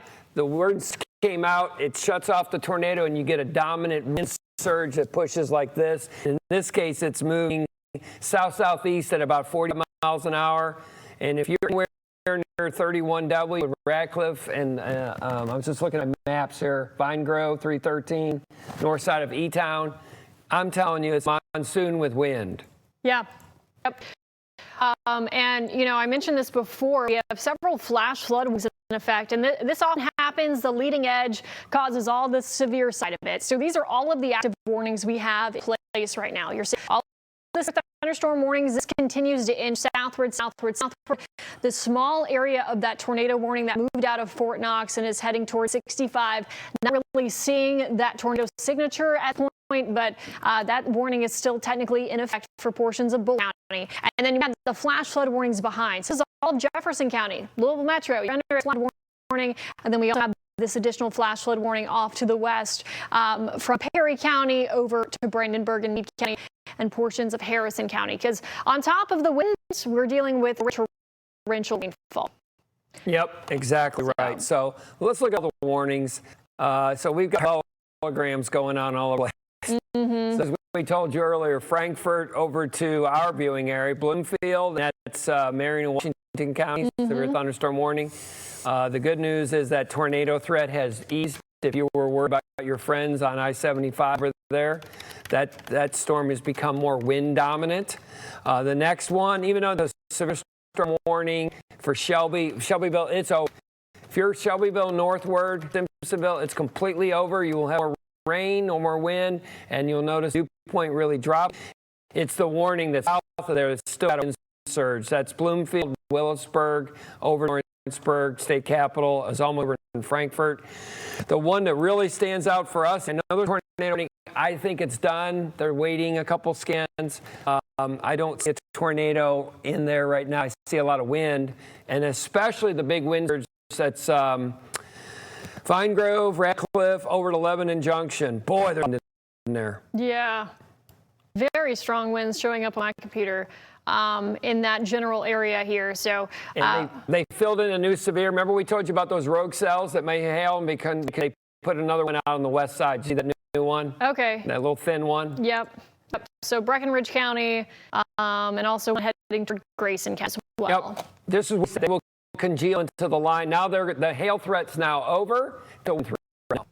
All wind. Yeah, so these are the cells that John's talking about. These were coming in from the west, and what they're doing is they're heading east while this entire line is heading south, and they're doing what some of the other cells have done, and they're congealing with that line, becoming severe, and then continuing onward with that very strong wind threat, prolific light threat, and heavy rainfall threat as well. Yep. So that's what we're seeing. Breckinridge County, Grayson County, in addition to storms that are moving toward E-Town, Bardstown. We still have a few minutes left of that tornado warning for Bullitt County at this point. So keeping an eye on that, but I think we're dealing with very strong winds in that general area. And we're seeing more pictures. I know Conroy going up like 1793, a bunch of trees down up in that near Creasy, Mahan, that nature preserve. I'm sure there's a lot of trees down there from earlier. We'll probably continue to get reports in of trees down. I'm not sure where our power outage numbers look like at this point, but wind. I'm sure. I have the numbers. We're at 7,000 customers without power, according to me. The good news is that according to Christopher Daniels at the story desk, Jefferson County's power outages went down. Jefferson County's power outages went down to over 3,300, where they were at, I believe, just over 4,100 about 10 minutes ago. So they're working quickly to get power restored. Thankfully, these storms are moving through quickly as well. And we do have the video of the tornado that touched down in Owen County, just outside of Kentuckiana. We have that video. I had shared it on my Facebook page, facebook.com/HalsteadEvansWX. We can now go to that video where it is reported that a house was destroyed by this tornado reported by Kentucky State Police. Yeah, and there's almost 4,000 customers in Grant County without power because of this play. Yes. So the tornado gets very, very visible closer to the end of the video. Right at the beginning, it's pretty visible, and you can see it kind of propagating and restructuring itself. Right now, it's right in the middle of the screen where the ground meets the horizon. You see lighting back there. It's that funnel right in the middle of the screen, maybe middle to upper middle of the screen. It's forming itself now, becoming a more visible funnel on the ground, beginning to touch the ground now in the video, and it's going to continue to cycle. This was sent in. I'll get the name real quick. I had just shared it. This is from Justin Widener, who was beside the Electric Cooperative in Owen County. Very obvious tornado, and got the motion. We got it on video. Videos of these things are very important, and the Kentucky State Police have reported that a home was destroyed by this tornado. Also, likely why many are without power in Owen and County. Yeah, I think it hit 3 counties. I mean, not continuously, but definitely sporadic. Right now, for us, I'm telling you, folks, this is a serious wind.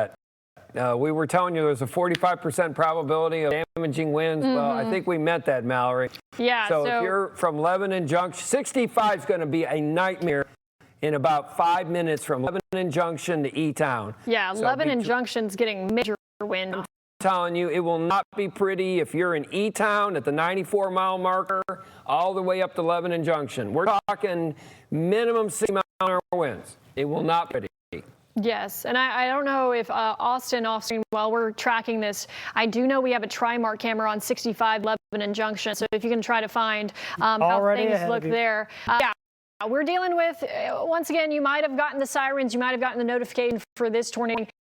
You can tell that this is turning into the wind surge that's heading. I mean, I'm even seeing just some bright, almost pinks or whites. The fuchsias. Yeah, not a color for wind. Those are very, very strong 70-mile-per-hour winds toward Lebanon Junction right now, 65. So this is surging. Well, now it should be right for 65. Just got the radar update there. Right for Lebanon Junction. Yep. You see these bright pinks behind me? Booth. And that's a giant shelf cloud. It will look ominous. Yes. If you're coming from Nashville and you're coming north, it will look like the end of the earth. And there's a lot of wind underneath it. Yeah, major, major wind. So that seems to be the most impressive wind signature I'm seeing at this time. We have several. I mean, they're countless. The nice thing is, Louisville, it's over, except for the flash flood residual thing. Yes. No, we're done. Yep. So as we mentioned, once this pushes south of you, your severe weather threat is done. And I got a question from the newsroom. Hey, do we have another round coming after this? This is our round 2 because round 1 didn't really happen. We had that potential for storms this morning. And so now we had round 2 that started a little bit earlier because it was hot and humid. We didn't have that first round, and this is all surging southward. So once this passes your area, Louisville, we are in the clear, as John mentioned, outside of that flash flood warning, and it does look like they're continuing to issue flash flood warnings as well due to these high rainfall rates. So that tornado warning, they can't cancel it. It's within 5 minutes. Right. So that thing has got 90 seconds, and it will die a natural death. There is no tornado threat, even though you're on a tornado warning. It's over. Yeah. So very strong winds, but that's south of the warning. It looks like. Yeah. Oh yeah. My gosh, it's moving faster than they said. It's moving almost at 50. It's right over 65 right now. Yeah. I've got video at 65 at Lebanon Junction, just to the north of Lebanon Junction. This is what it's looking like. If you want to take Max 3 full, perfect fine. That's what I have this pulled up. Is our Trimark video where visibility is a non-factor at this point. We have a significant downward trend in visibility north of Lebanon Junction, and this is south of Lebanon Junction. This is where the strongest of the storm, the strongest wind that we're seeing right now, moving through. I'm surprised that it's even possible to drive on I-65 now. I do see some people with their hazards on while driving. That's recommended to do. Just a activity there. There's also people, it looks like, stopping under the overpass. Also not something that we recommend you do, but I do know if you do need to stop while driving in weather like this, turn on your hazards and pull over. Don't continue driving with them on. And here's a quick check of the traffic tracker. I wanted to show I-65 as we got close. As you get closer to Shepherdsville and past Hillview, things are slower on the southbound lane near Shepherdsville, and then Lebanon Junction still moving smoothly, but it's likely due to the fact that it's not that busy. Yeah. So the Parkway. So if you're on the BG, Bardstown, E-Town is not going to be pretty. Not good at all. If you go further west on the West Kentucky Parkway, west of Elizabethtown, I'm telling you, they're going to get tremendous monsoon wind, and it's not going to. You're not going to like it, none. So the nice Louisville, we're done. Louisville, Corydon, New Albany, Charlestown, Eminence, it's all done. So, but however, Hodgenville, it's coming to Abraham Lincoln's hometown very, very soon. It's a Litchfield.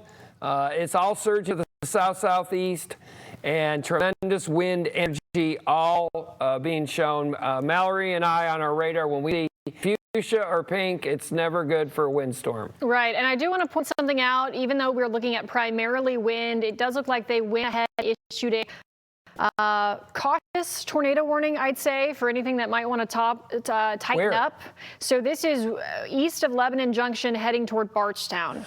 So, okay, I actually saw that. That's more of a what's called a quasi-linear system. It's a little nub. You got to look for the nubs in that push. That's a little different than the other one. Right. So this is looks like right here. Yep. You see that? That's exactly where it is. You got it. Yep. That's why she's the chief. Yeah. Well, I've learned a lot from John, but this is why they issued that new tornado warning. So if you're hearing the sirens here, this is for portions of Bullitt County into Nelson County. We do have another tornado warning. So they're watching not only the surge of winds, you're definitely going to have a surge of winds. And as John mentioned, you have to watch for any of these little notches or nubs where a quick spin up might try to occur. So that's why it does look, we just got this in from the National Weather Service until 5 p.m. And this is moving east at 30 miles per hour. And that are included in this. St. Airport, Bellwood, Withrow, Bourbon Springs, Cravens, Hunters, Lebanon Junction, of course, and eventually heading toward Bardstown. Yep, that's exactly where it is. Yep. So it's totally different now. We've had a rain-wrapped tornado, we've had a classic tornado, and now we're going to have what we typically get in the Ohio Valley is these line segments and these little nubs and nudges right on the leading edge. And I think the Weather Service did a good job, a proactive warning, like Mallory said. And that, believe it or not, goes into one of my favorite towns, Bardstown. We really watch how that evolves and moves to the southeast. Yeah, I'll put a track on this. Let's see. It says it's moving east at 30 miles per hour. So if you're hearing the sirens, you got a notification. This is a storm that we're looking at. Lots of strong winds heading east and southeast from 65.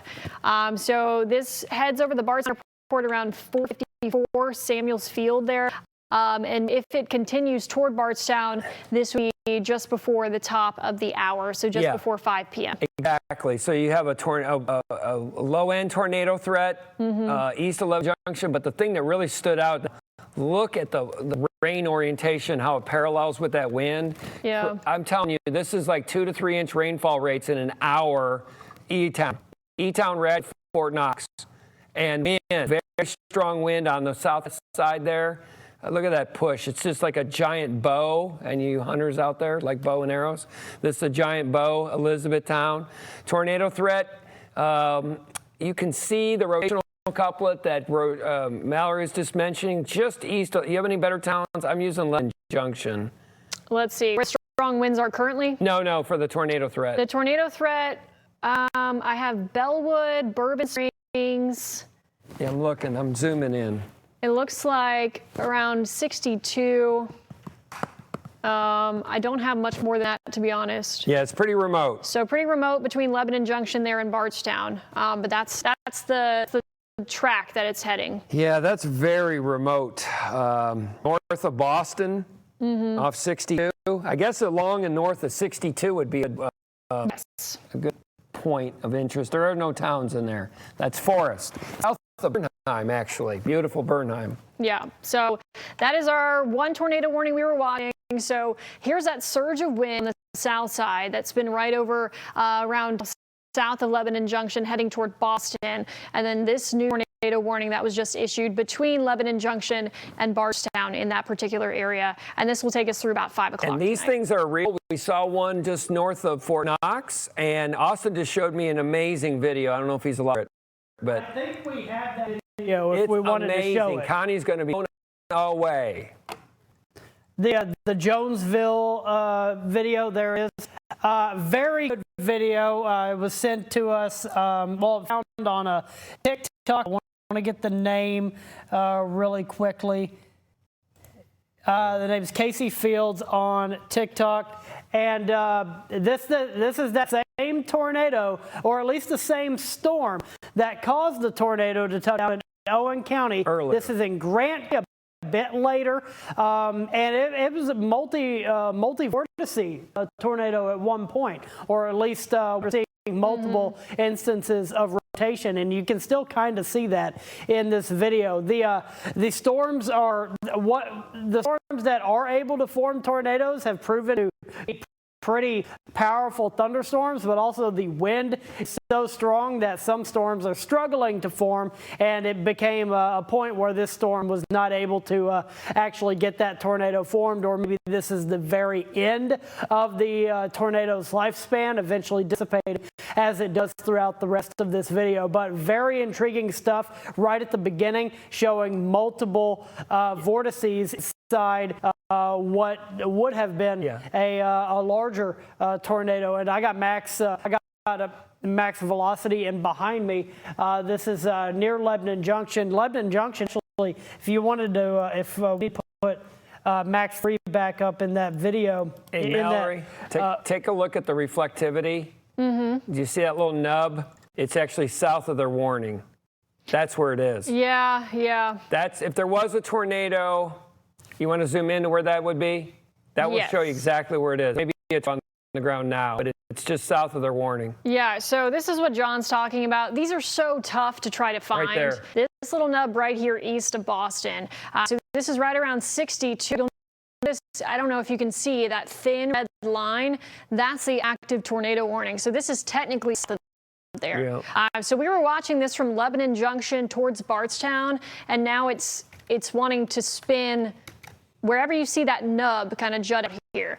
This is east of Boston right now. It's so frustrating when you're on radar and they reform south of your box. You just want to go hide in a corner. It's tough to see. We definitely have strong winds. It's harder for me to see on velocity than it is for me to see on reflectivity. I agree. So reflectivity is what we normally use to show where it's raining, how hard it's raining, things of that nature.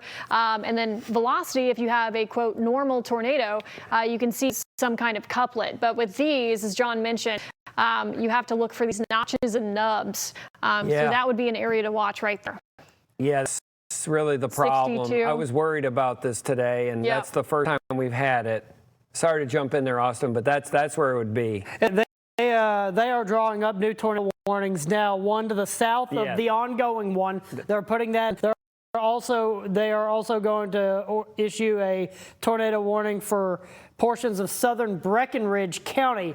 So that's coming. And what I was going to show you, it's kind of cleared up now, but traffic did slow down pretty significantly near Lebanon Junction. Not quite as much anymore, but the big wind threat has passed over Lebanon Junction. And taking a look here at the Louisville Metro, at all the roadways here, there are some pretty major slowdowns, as you would expect. There is significant puddling here and there along the roadways too. Do not drive through flooded roadways. If you see puddling ahead of you, and this is why you should turn on your lights while driving.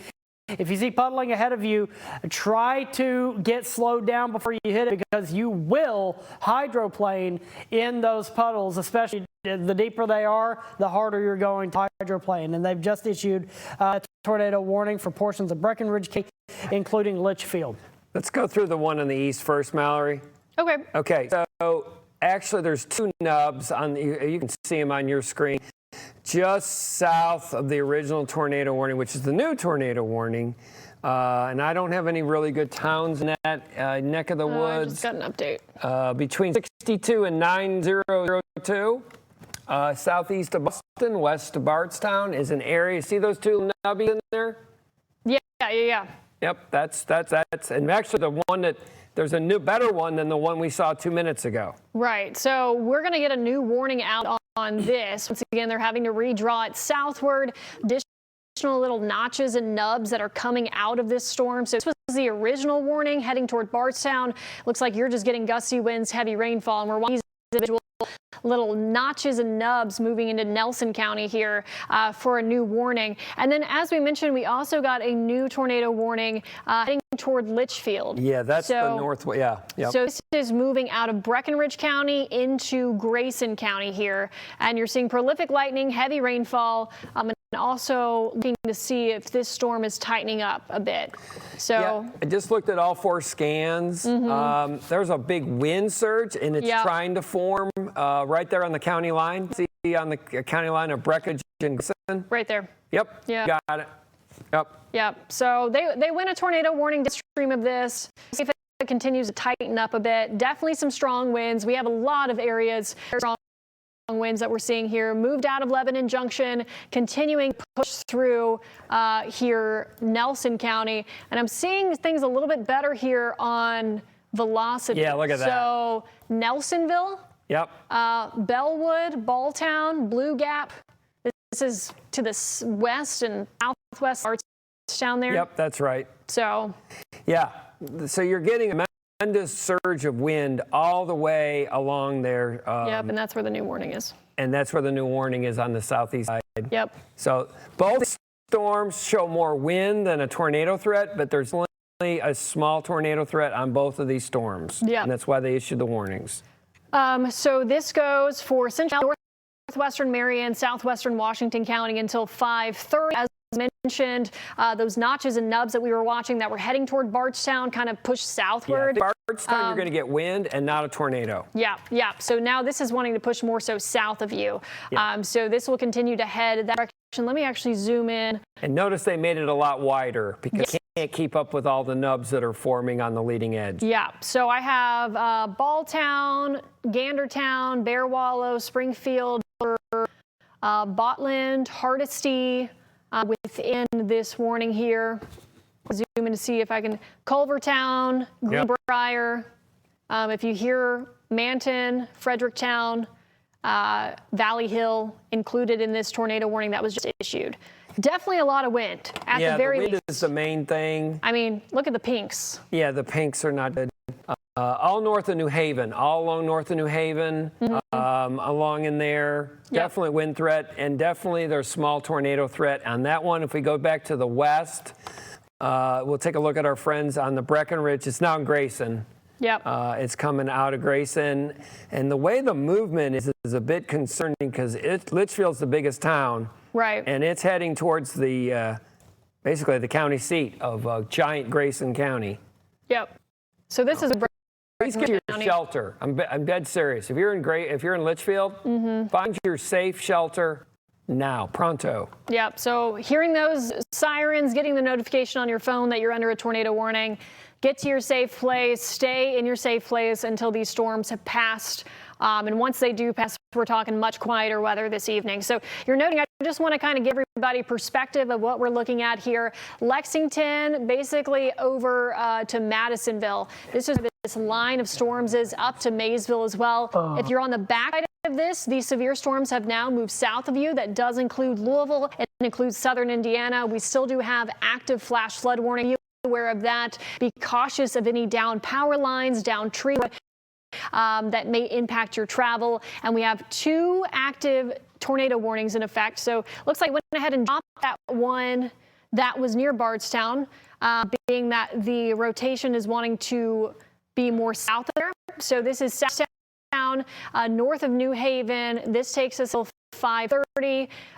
Once again, this is where we were watching the very strong winds and potentially some notches or nubs in that line that can lead to rotation and therefore tornadoes. And then this other one that's moving out of Breckenridge County into Grayson County, heading toward Litchfield. So if you are in Litchfield, head to your safe place. You are under a tornado warning now until 4:30 Central Time. So for about the next 45 minutes here. We're showing more flash flood warnings, like even areas just outside Anderson County. That's really the thing. Look at the wind surge. Let's look at both of these if we could zoom in, Mallory. Yep. Let's go to Grayson first. This storm kind of looks like the storm that was up in Owen County earlier that did produce tornadoes. It's trying to form. Notice storms that go from the northwest to the southeast have more wind shear. Yes. They have a lot more wind energy. And I'm telling you, this is rare to have a tornado event in late end of July. It's very rare. We normally have almost no wind in the summer up top in the atmosphere. Today we have like 50, 60 miles an hour, 15,000, which is unheard of. So anyway, that storm is moving northwest, southeast, Litchfield. Please get to your shelter. If you want to track that out for them and give them their time. Yeah, let me see how quickly this is moving. So usually when a warning is issued, it lets us know the predicted speed that it's moving. Not as fast as any of these They got lights. 35, don't they? They're 25. Oh, wow. I'll put 30 on it, though. Okay. We'll take a look at this. And if it continues southward. So Litchfield around 408 Central. Okay, 408 Central. So you've got about 20 minutes there, Litchfield. But get to your safe place now. Indian Valley, 348 Central. Oh, let me step out of the way, excuse me. Duff, 352. Lilac, 359. These are all Central Time. Clarkson, 414. West Clifty, 417. Fragrant at 422 Central. And Snap at 427. So that is the first tornado warning that we are watching. And the second one, once again, let me tell you something about that one. But go to your velocity. In Nelson County? Yes, Yeah. just northeast of New Haven. Incredible amount of wind. That is bad. That was like minimum of 80-mile-an-hour winds and a very small. Can you show? There it is. Look Yep. at all the pinks. Yellow is about at the end of the scale. Yeah. Yeah, that we can't go any further than that. I don't think. That's 100 miles an hour on our scale. That's Blue. very bad, and that's some of it's off the ground, but at least 80% comes to the surface. Right. So that is either a tornado or very high winds, just northeast of New Haven, I would say. Yeah. Right? Yeah, so I'm trying to look at a few things here. 31E. 31E. That's just northwest of the Abbey of the Gethsemane. It's not there. It's just north of there. It's very remote. Yeah, 247. 247, yep. Around Balltown, heading toward Holy Cross. Eventually Loretto. Yes. Again, southeast. That's Maker's Mark. Mark. Maker's Mark, if you're still working, get to your shelter. This is serious. Yes. Extremely high winds here. Boy, the wind over there is bad. It's a rogue cell that it's just the whole line is moving east. And then the one out to the west, again, in Litchfield, we're going to keep going back and forth like ping pong. Yep. If you're in Litchfield, please get to your shelter. This storm has got a lot of wind, but the one that is even worse, it goes back and forth, is that one that's just northeast of New Haven.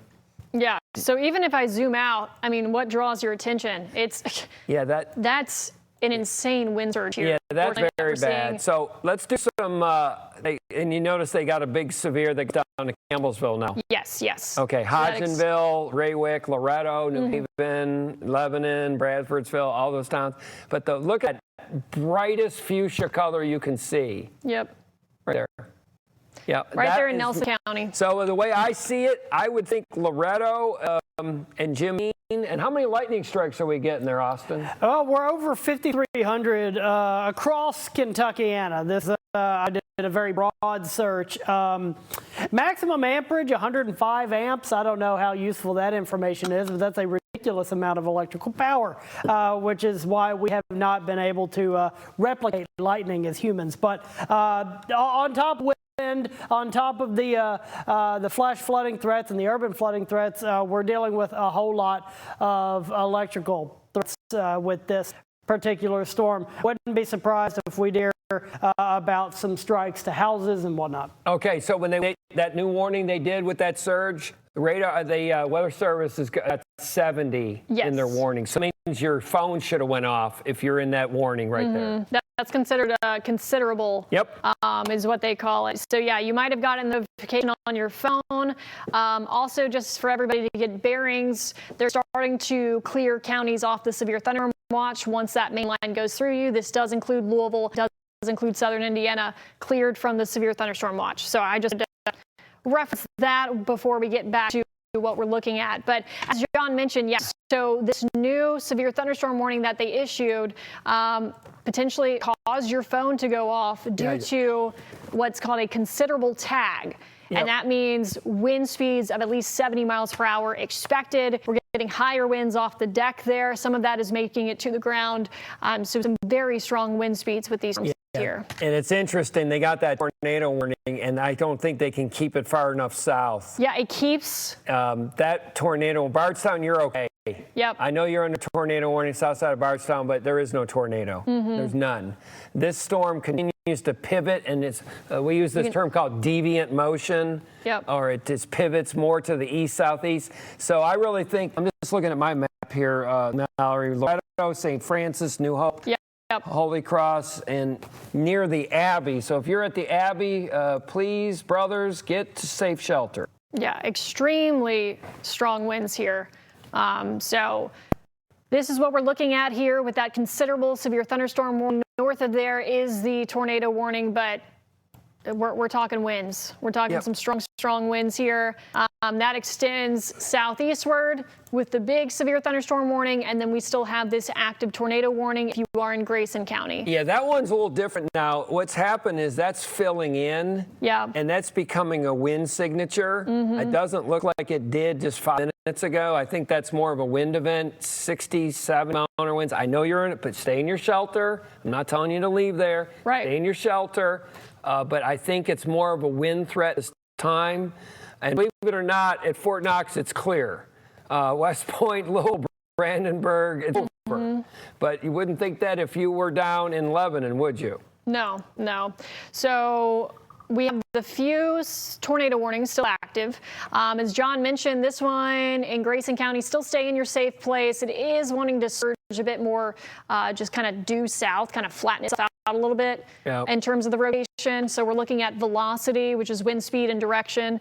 But I mean, still talking tremendous winds, unfortunately, in Nelson County here. This is eventually going to move toward Loretto. So we're talking Marion County, Washington County, as this moves downstream here. So watching for that tornado potential where we've had some notches and nubs, but at the very least, very strong winds that are wanting to continue to push a bit more southeast. Yeah, I feel bad for the Weather Service. They put out 2 tornado warnings, and I'm not sure either one's going to work out. If there was a tornado, it would be right where that fuchsia color is. Yeah. I keep using New Haven. West of Loretto. How's that? Holy Cross, Loretto, Holy Cross, St. Francis. Dant. Thank you. Yes, all those places. Yeah. If there was a tornado, I would put it maybe 4 miles northeast of New Haven, or about 8-9 miles northwest of Loretto. Minimum. I'm telling you, there's going to be a lot of trees down. A lot of power lines and trees. Austin, maybe we can look at that power outside. Let's see if there's any power lines down there. I'm sure there are. Meanwhile, we go out to the west. And we'll go out to Grayson County. Yep. And that's a threat. Yes. Once again, these are evolving. There is a lot of evolution going on.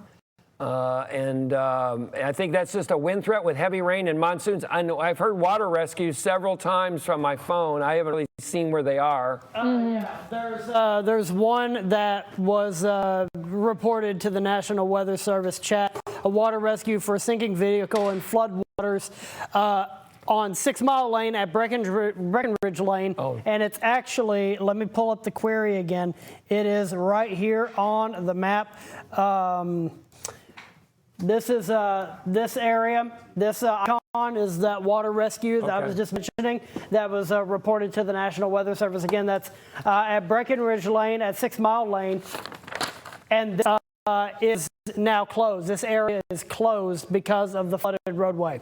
Back to the tornado warning, Mallory. Yes. And boy, is it moving. That thing, that tornado warning, the real threat is south, on the south side of the tornado box and even further south. Loretto and Raywick are next. All of our friends in Marion County, I think you're going to get 70 to 80 mile an hour winds in Loretto and Raywick. Yeah, extremely strong winds here heading toward Loretto, as John mentioned, around Holy Cross, Dant as well. You have 527, Raywick, John mentioned that, St. Mary, Burke Spring, just kind of a few areas there. So this is continuing to surge southeastward here out of Nelson County and continuing toward Marion County at this point. So heading toward Lebanon eventually. Yep. So I know we have this tornado warning in effect, but we're seeing some of those strongest winds just to the south of that warning there. And our friends, if you're going further east towards Lexington, I know Isaiah's over there by Lexington, a lot of wind. Right now on 64, they put a giant severe thunderstorm warning out over there. Nicholasville, Willisburg on the south side of Lexington. For us, our main show is the storm in northwestern Marion County. Marion County, Lebanon. How much time have they got in Lebanon? What do you think? About 7 minutes, 6, 7 minutes?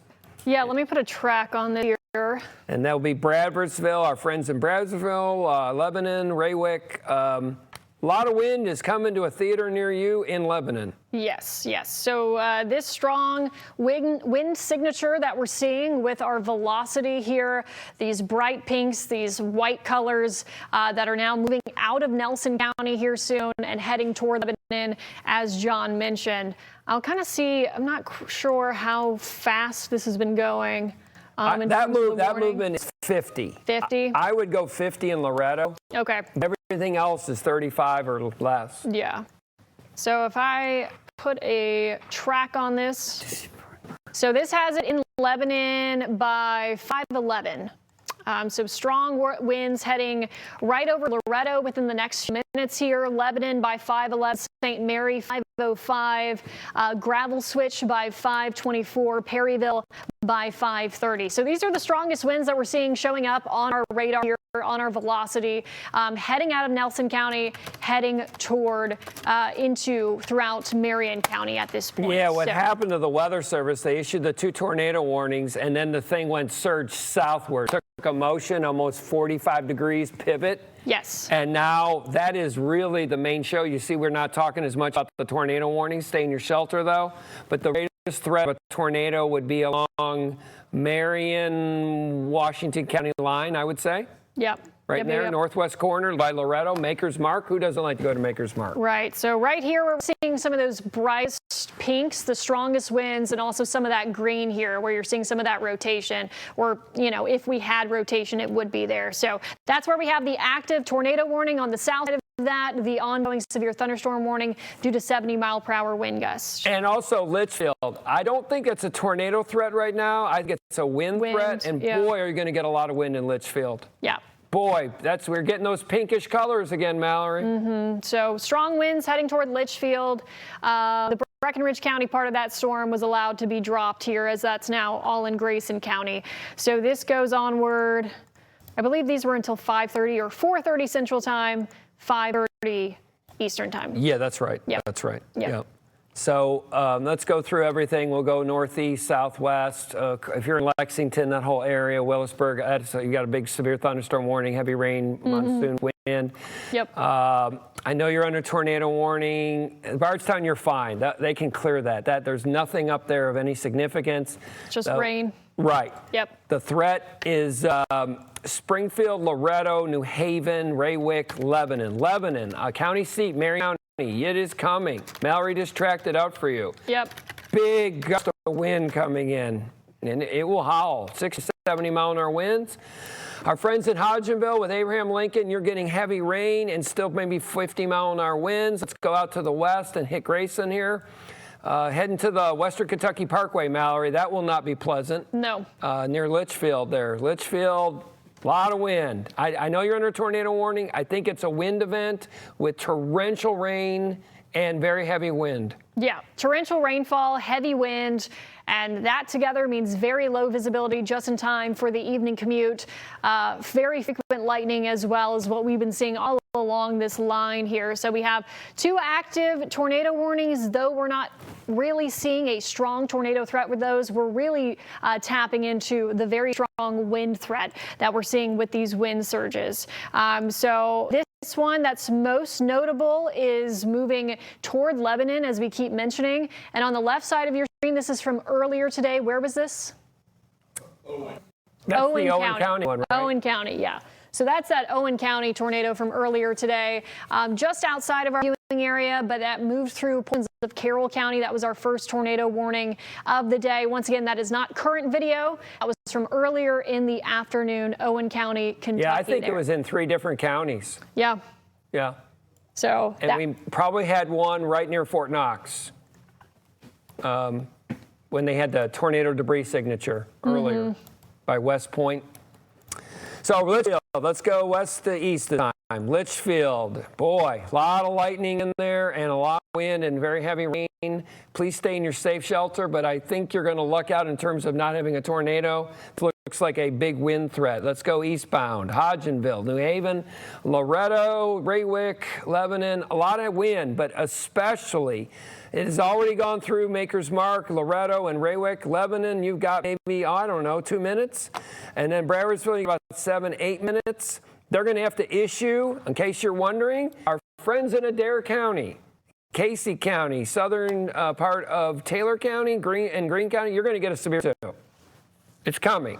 Trust me. So this is all pushing south and southeastward very quickly. Once again, if you're in the Louisville metro, southern Indiana, you are in the clear. Really, if you live north of the parkways, for the most part, you're definitely in the clear of the severe threat. Now, it's not the case right over the parkways there in Litchfield, but if you're north of E-Town, if you're in Bullitt County, Shelby County, Spencer County, any area off to the north here, that severe weather threat is now to your south. So we are now in the clear. Louisville's been cleared from the severe thunderstorm watch that was issued. Southern Indiana has been cleared from the severe thunderstorm watch. Once this really pushes down to your south and southeast, out of that severe weather threat, we still have some active flash flood warnings, of course, where we have been seeing the heaviest rainfall rates. Those remain in effect for hours after the storm has passed, waiting for those waters to recede.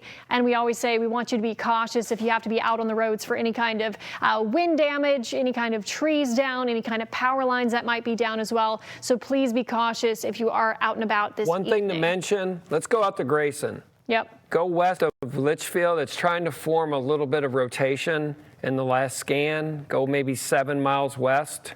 There's trying to form a little bit of a hook echo on the northwest side. You see that little curvature? Yes, right here. Yep, you got it right there. If there was a tornado, it would be, and that's Boonies out there. That's west of Litchfield on the Parkway. It's not as far as Caneysville. Right, it's east of there. It's I really don't have a ton. It's along 62. How's that? Yeah, south of Short Creek here. So we're watching the main wind surge that's still pushing south, but there is some kind of signature that's wanting to pop up here. And they cleared a lot of that tornado warning over there by Springfield and Bardstown. Yeah, I saw it's been narrowed significantly. Yeah. So even that is on the edge. Right. What we kept seeing with these tornado warnings that were issued originally for Bardstown, this is all south of you. They had to continue to trim it southward, where you're trying to see any of those nubs. But strong winds heading right over Loretto right now, Raywick, about to be over Lebanon toward Gravel as well. So please be aware of that, even though you are, quote, only under a severe thunderstorm warning. Hopefully your phone did go off since it did have a considerable tag for winds of 70 miles per hour. And that's still very important for you to head to your safe place because we can get tree damage with that and some just major wind damage anyway with straight line winds. Yeah, the newsroom's going to get a lot of reports of trees down, all from New Haven, Loretto, Raywick, Gravel Switch, Lebanon. Right. This thing has been surging really since Bullitt County. Yeah. Bullitt and Hardin, a lot of wind. Look at that pink, look at that right there, right, boom. Yep. Wherever that point is, you can hit it, Mallory. That is a lot of wind. Right, so this started right around the radar where we were talking about West Point, Fort Knox, that originally tornado warning that was kind of on the cusp of Meade County, northern Hardin County, portions of Bullitt County. And then we were talking about how losing that rotation and becoming a strong wind threat. I mean, just take a look at how this is surging outward. So anytime you see pinks on a velocity radar like this, that means very strong winds. So this is moving all throughout Marion County now, heading right toward Lebanon. So moving out of Nelson County. Watch Grayson County again. You see that little hooky there that's trying to form? Let me move back. Yep. That's the one that kind of concerns me. The storm over there that's still under a tornado warning in southern Washington, I don't see a tornado in there. I see a lot of wind and heavy rain. So this is what John's talking about, where this storm is wanting to hook a little bit. So that would be east of Caneyville, west of Litchfield. And a lot of lightning on that one. So much lightning. And they just issued a flash flood warning as well. Imagine that. So that's what you're seeing in this outline area. We're seeing a lot of those kind of fill in after the fact. So severe threat first, and then after that, just the incredible rainfall rates, dropping maybe a few inches in an hour, causing flash flood warnings to be issued. Yeah. So prolific lightning with that as well. Prolific lightning. Really, the main thing is heavy rain and wind. That's what this show is. Right. I think Springfield, I know you're under a tornado warning, but I think it's a wind event with 60-mile-an-hour winds and monsoon rain. Lebanon, you're getting it right this second. Our viewers in Lebanon, Yep. It's screaming. 50 to 70-mile-an-hour winds. They got a considerable, which is an excellent warning from the Weather Service. Yes. Fredericksville, you're next. And then they're going to probably put a new severe for Southern Greene, Southern Taylor, and then Adair, which is our last county to the southeast. Yep. So as this moves very, very quickly southeast, as we mentioned, it's clearing our counties very quickly as well. So this will only end up being a few-hour event here for us throughout the afternoon and evening hours. But wind has been our greatest severe weather threat. Obviously, we've been watching for any instances of some spin-up rotations, and we have had a few instances of tornado warnings through the afternoon and early evening. And then on the backside of all of that, still tracking that potential flood threat. So the flash flood warnings that have been issued in the wake. Yeah, Litchfield, it's right now. Yep. Please get to a safe location. You're getting 60-mile-an-hour winds right now and extremely heavy rain. Yes. And if there was a tornado, it would be the boonies about 15 miles west of Litchfield, off 62 north of the Parkway. Yep. I think there's a weak tornado threat there. Right. The one over there by Springfield, I don't see a tornado threat whatsoever. But boy, you're getting wind in Lebanon. Extremely Lebanon, strong. Litchfield, the two L's, getting pounded. Yes, extremely strong winds. Yep. Bradfordsville, all along south and east of Lebanon, and that will continue if you're driving further south and east towards Somerset. It may end up in Somerset by the time it's done. Right.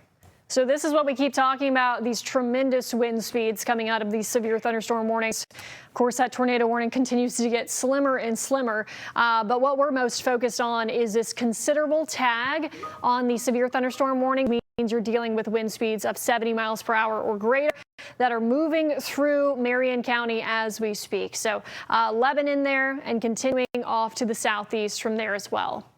So these are the strongest winds that we're seeing at this point. Still watching that storm, of course, rolling right into Litchfield right now with prolific lightning, heavy rainfall, and gusty winds as well. And then, as we mentioned, with those high rainfall rates, a flash flood warning has been issued for that spot as well. That's what you're seeing in the green on the backside of the radar data. Yeah, I just saw they issued that flash warning for Breckenridge, Grayson, Hardin. They measured Hardin County Mesonett's already got 2 inches of rain. Not surprised. Oh, Kevin just sent a note. We're now tornado free. They've got rid of both of them. Okay. We are no longer under a tornado warning. Yeah, this one is still waiting. Oh, that just cleared. That's great news. As we mentioned, though, we're still dealing with very strong winds that are moving through Marion County at this time. So these are all the active warnings that we have in place. This huge block of severe thunderstorm warnings as the main line continues to push south and southeastward. And then on the backside of this, flash flood warnings that are issued just for a prolonged amount of time, waiting for those waters to recede. So that's what we're seeing in Grayson County, Breckenridge County, Hardin County, also from Perry County, down through Meade County, Jefferson County, and then off to the east, as well as these storms just continue to track out of here.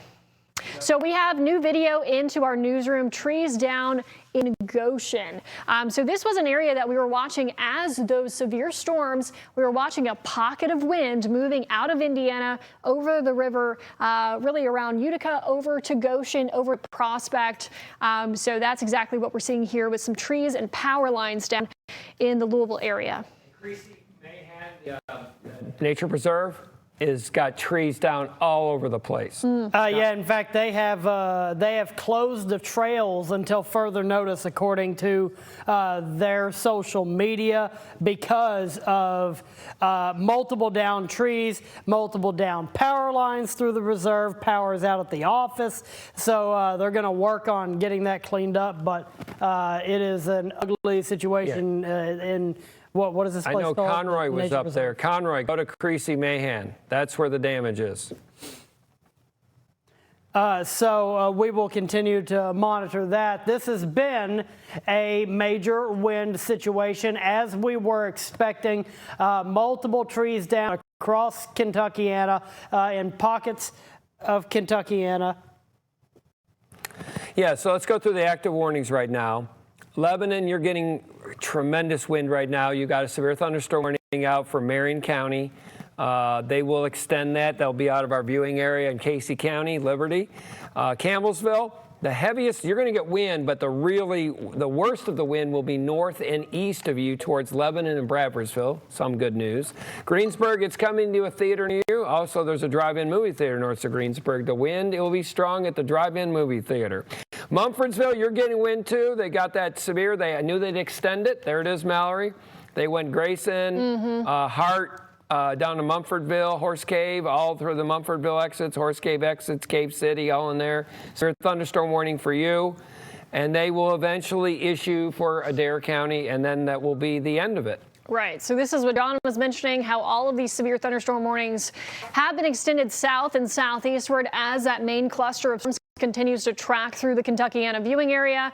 Thankfully, we don't have any active tornado warnings at this time. We had the one in Grayson County that was allowed to be cleared, and also the one that was still kind of hanging on that moved out of Nelson County that continued to trim smaller and smaller and smaller. So no active tornado warnings, still several active severe thunderstorm warnings and flash flood warnings. And where we're seeing some of those strongest winds, right around there. Lebanon.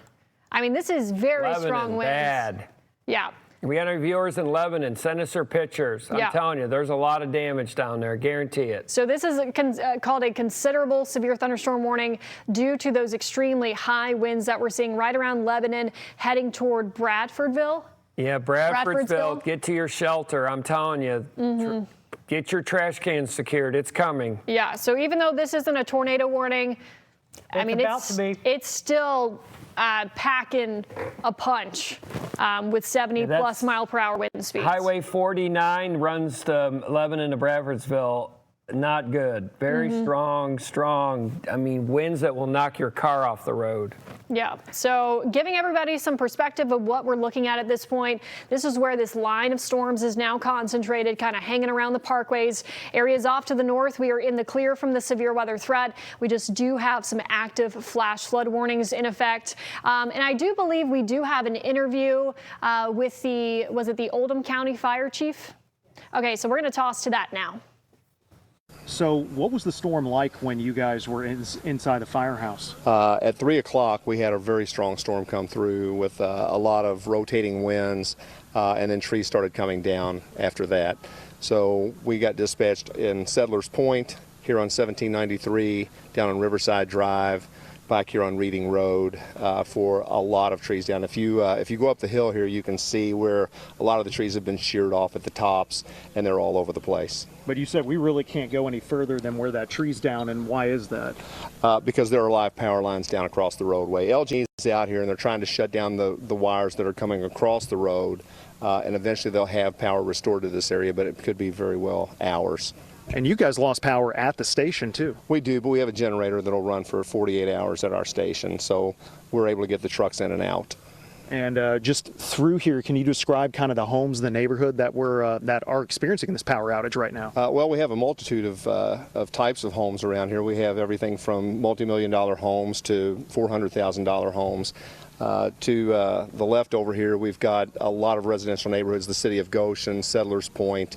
To the right over here, we have country clubs and some mansions. So all of those homes are without power right now. And what are you guys going to be doing in the meantime? Well, right now all we can do is wait until LG&E advises us that the roads are open and the power's back on, but we'll stay here and monitor the situation until they let us know. Any injuries or anything serious that you've heard? No, sir, no injuries, nothing like that, just a lot of trees. Okay. Any damage to homes that you know of? Not yet. Okay. But at times like this, and I know you'll cut some of this, at times like this, the Oldham County Dispatch stacks runs. So when one of our crews clears from a run, they'll get another run. And if there's a serious run, they'll notify us, and then we'll clear from what is less serious and make the more serious runs. Okay, and this isn't the first time you guys have experienced a storm like this. I mean, I remember 2 years ago or so in April, there was a tornado that swept through Prospect. We did, yeah, we had a tornado that went through the River Bluff neighborhood and across US 42 and destroyed some homes over there. So this doesn't look like it's quite that catastrophic at this No, point. it's not that catastrophic. Right now we don't have any reports of homes damaged. We just have a lot of reports of trees down across the roadway and power outages. Okay.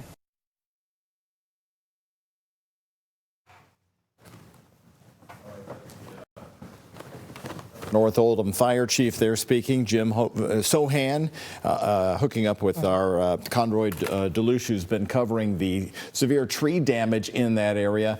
A lot of reports of power outages, Connie, as well as we are looking at the LG&E power outage map. For Metro Louisville alone, I mean, the number is right about 3,000. The number is 3,324 customers. It's scattered everywhere, but when I zoomed in on this map, I noticed a heavy concentration in southern Jefferson County, just to the west of the airport. A lot of outages there. And then if you go up to northeast Jefferson County as well. For Oldham County, they're at 1,743 customers without power, so a heavy concentration there. Metro Louisville, the tornado formations skipped us, and then as we saw, Owen, which is the next county over from Oldham County, excuse me, that's where the incredible video we've been showing you occurred. That tornado came out of the sky, and the Kentucky State Police are saying that tornado, they believe, damaged a home or destroyed a home there in Owen County. Yeah, the video that we had from a viewer, incredible, and different sides of it, Doug. You could see it picking up what looked like pieces of a building. It looked like some tree limbs were going in the middle of the tornado. Again, that was another angle. It's pretty incredible and a little scary seeing folks, get those shots of it. They did a great job, but, it always scares me. But you can see the pieces going through the tornado. This is a different video this is from Josh Gibson. He was at a different angle. And the first video we were showing you was from Justin Widener. Now, I interviewed him just a little while ago. I think we have that sound. If we want to play it, just let me know back in the control room. It's in the 5 o'clock news. Okay. We can play that at any time. Anyway, when I talked to Justin, he had recorded the video from earlier. That was the video from, it looked like a distance by a cornfield. And he told me, and he was the one who was by the Owen County Cooperative, the electric cooperative there, Highway 127 North, just to the southeast of Sparta. And he saw another view of this tornado, and he said it was just, he was driving through that area and had to stop. This is Justin's video here. If we want to play it, there we go. So Justin is. The only thing I could see, this is him. From where I was at, I could see a barn just get dismembered, basically, and there was carnage. Like, you could see debris flying all through the air.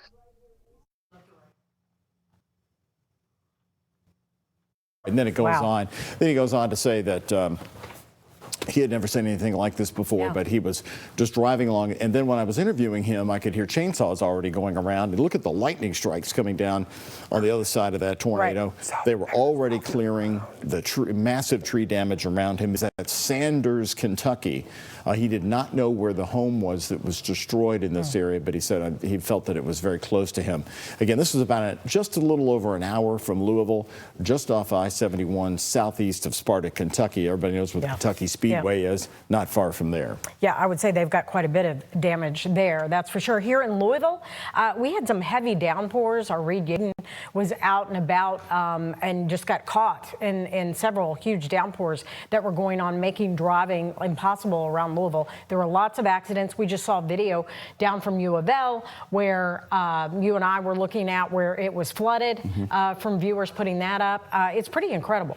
And so far as we sit here, and the way these storms work, as you've seen it many times, is that the damage reports start coming in about an hour or so afterwards, several minutes. We don't have any reports of injuries as we join you here at 20 minutes past 5. This has been all afternoon long, and this is Grant County, Kentucky, as you move further northeast in Kentucky there from Cassie Fields on TikTok. These tornadoes really formed big time once they started moving east. It seems like they got energized with more power as they were moving out of Louisville and toward Lexington, which was incredible. And I remember last night at 11 o'clock, Mallory was telling me, she said, you know, we've had this amazing thing happen. We've had this split in the storm, so the morning's now going to be dry. Right. It's the afternoon that we're worried about. And of course, then when we see John Gordon come into our newsroom as well, we always worry about that because we always know that means the storm is going to intensify. And it did. Look at these different tornado vortexes just coming out of the sky. This is incredible. Imagine standing here watching this form in front of your eyes and being so steady. And as I was talking to Justin Widener about it, I said, what if this thing had turned towards you? Right. And he said, well, I wasn't expecting that. And then it dissipates, but it's still so powerful. It is a scary thing to look at it as it was forming there and picking up debris as it was moving along, Doug. And this storm is moving so fast. Our impact team has been talking about just how fast moving this has been, which I guess it's a good thing that it's not sticking around as it's, you know, heading out, but certainly several areas of our viewing area getting hit by these storms, and it's very scary. You know, as Reed told us earlier in his live coverage, I think it was in the 4 o'clock hour, this was really becoming a heavy rain event for Louisville. Let's take a look at some of the rain that we had come down in Metro Louisville. We've got, and this is Clark County, Indiana, so just across the river from us, just about a mile away from downtown Louisville, is the rain just rolling in here from Cliff Ashburner there, Rick Ashburner, excuse me, in southern Indiana. You can see the rain really coming in. And so, Mallory, once again, this turned into a wind and a rain event for Louisville and then supercharged itself. You saw these tornado videos. Right. The different looks of these tornadoes. What's running through your mind now about what you all were describing and matching up on radar at the time? Right. So we were watching that storm moving out of Carroll County, heading toward Owen County, some of those spots where we saw that tornado video come out of. And we had multiple areas of velocity that we were watching in that particular storm. And that did line up with some of the tornado warning video that we saw. And this crossed through several counties. And at this point, we are dealing with some very strong wind gusts. Once again, this is right around Bradfordsville. So this is where we're seeing the highest velocity that we have on the map right now. I mean, this could be 80-mile-per-hour wind gusts heading over this area. So this is still in our viewing area. This is not due to a tornado warning. This is due to a severe thunderstorm warning that's considered considerable, meaning that hopefully it did trigger something on your phone to alert you to this. But this is, I mean, anytime. We don't get these yellow colors all too often on our velocity. And so this is extremely strong wind that we're dealing with right now. Tornado warning. Sorry? New tornado warning. Okay. Tornado. Grayson County. Grayson County. Okay. Thank you. Sorry, your mic wasn't up. This Litchfield again, John? Yep.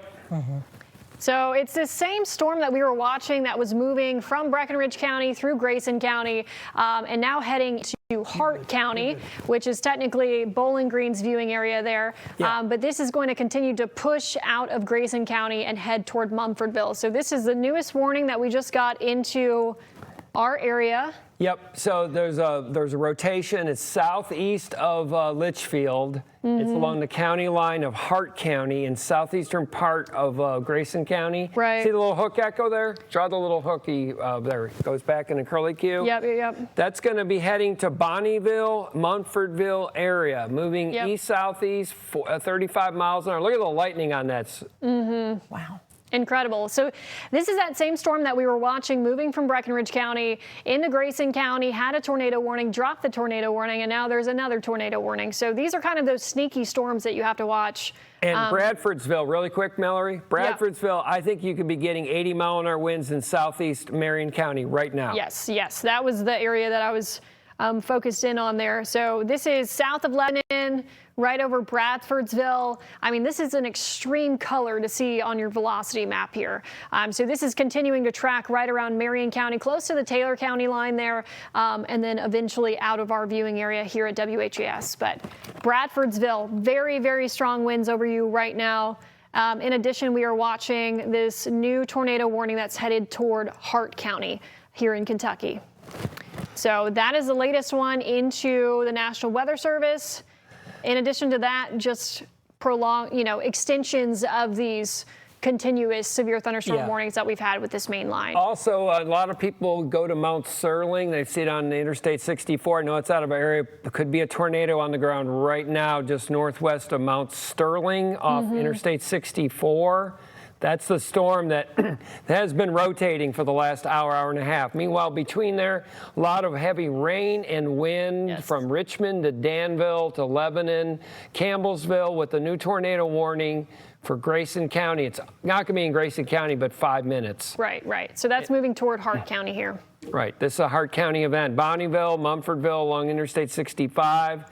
Very strong wind indication, and Mallory will show you that little hook that is trying to form. So what he's talking about here is approaching the county line within the next few minutes, right here.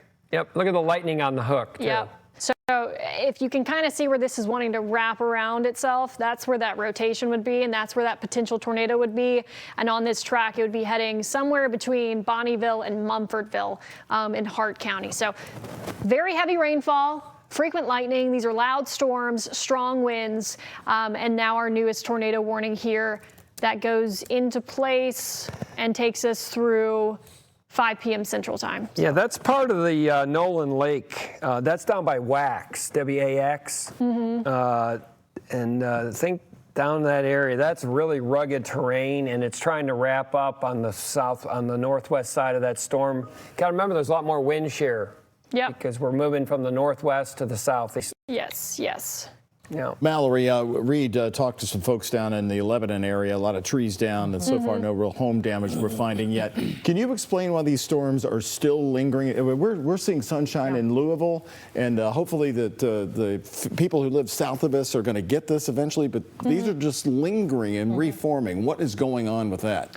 Well, this is really just one main line. So this is all moving from north to south. So once you're on the back side of this line, the front is still over our area. And so you might see a spotty shower, some clouds try to redevelopment, but this is the severe threat. So we had some individual storms that were forming around 2 o'clock this afternoon in our northernmost counties. They congealed into a line, and that's what's continuing to push to the south and southeast. And that's why this entire severe weather event for us is only going to be about 4 hours or so, because when these do start to congeal into one line, they pick up speed as they push down to the south and southeast. So here's that severe weather threat.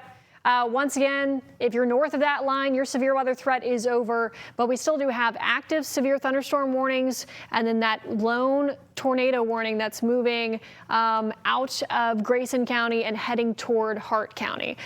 So right here on that county line there, and heading toward Bonneville and Mumfordville. In addition to, of course, the very strong winds that we keep talking about over just about to move out of our viewing area in Bradfordsville. So.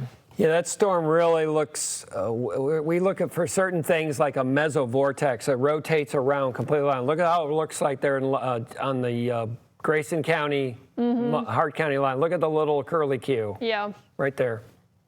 Yep. So if there was a tornado, it'd be right on the county line along Nolan Lake on the border of Grayson and Hart County right now. Yes. And the good news for Marion County, this wind, this area of angry wind is finally pushing out. Yes. Casey County and a bit of northeastern Taylor County. Yep. And that area of Taylor County, that area of Marion County is mostly tree. So if there is a tree damage, we'll likely be able to see it pretty easily if we get videos in of it. Hint, hint, send us some videos and or pictures. Yeah, so our friends in Adair County, you're like our only county hasn't been warned today. Well, guess what? You'll be getting one soon. This is all heading south. Yep. So this is all racing south and southeastward. So more of Greene County included in this. Taylor County going to be impacted by this. Eventually heading toward Bowling Green, Glasgow, into south central Kentucky, and of course Adair County as well. So we have some very heavy rainfall, frequent lightning from Litchfield over to Danville, and then drier conditions. You might be even seeing the sun pop out where you live on the north side of this line here. But the one active tornado warning that we have, once again, we're watching right around the county line of Grayson County heading toward Hart County. Take a look at all that lightning there. So that's what we're concerned with at this point. It will be out of Grayson County in just a few moments. Yeah. So It'll that's be out heading of there. right into Hart County. This is going to become your storm. Yes. Is it heading into the Mammoth Cave National Park area? Just east. Just the tip of it? Mm-hmm. Yeah, the very east side of the park, yes.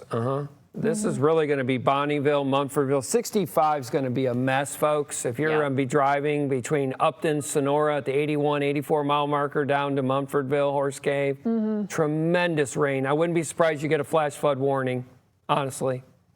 Yes. So we're also seeing that happen on the backside of this, where we talk about all these green polygons that you're seeing due to these high rainfall rates. So once the severe storms pass through you, does look like Hardin County just filled in with more flash flood warnings in there for E-Town. You're also seeing up near Hardinsburg, Litchfield.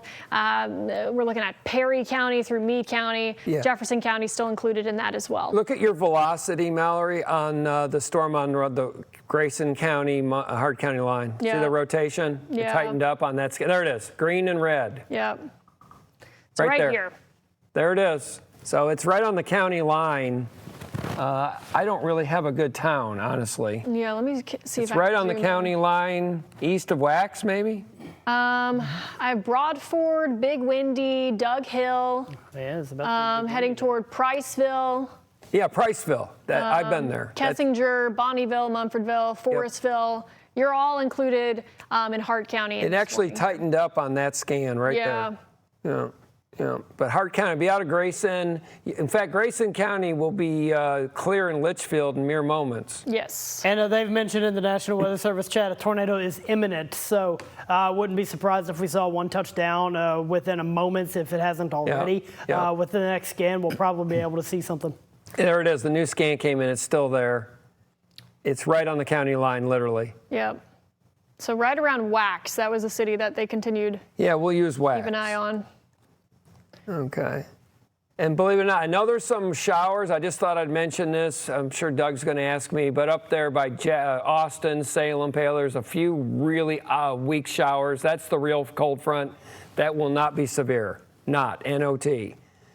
The main show is that line between Richmond, Danville, Lebanon, Campbellsville, over to Morgantown. So our one active warning, Grayson County, the western part is clear. Yep. You still got a little bit to go in WHAS. Yeah, so I just put a tracker on this. If this moves toward the southeast, that area of rotation that we're seeing there at the Grayson and Hart County line. I think so. Pine Springs at 4:35 Central, so within the next few minutes. 4:38 is Roseburg. Lines Mill at 4:40. Kessinger at 4:51. Logsdon Valley at 4:54. Litchfield Crossing at 4:56. Munfordville at 4:59.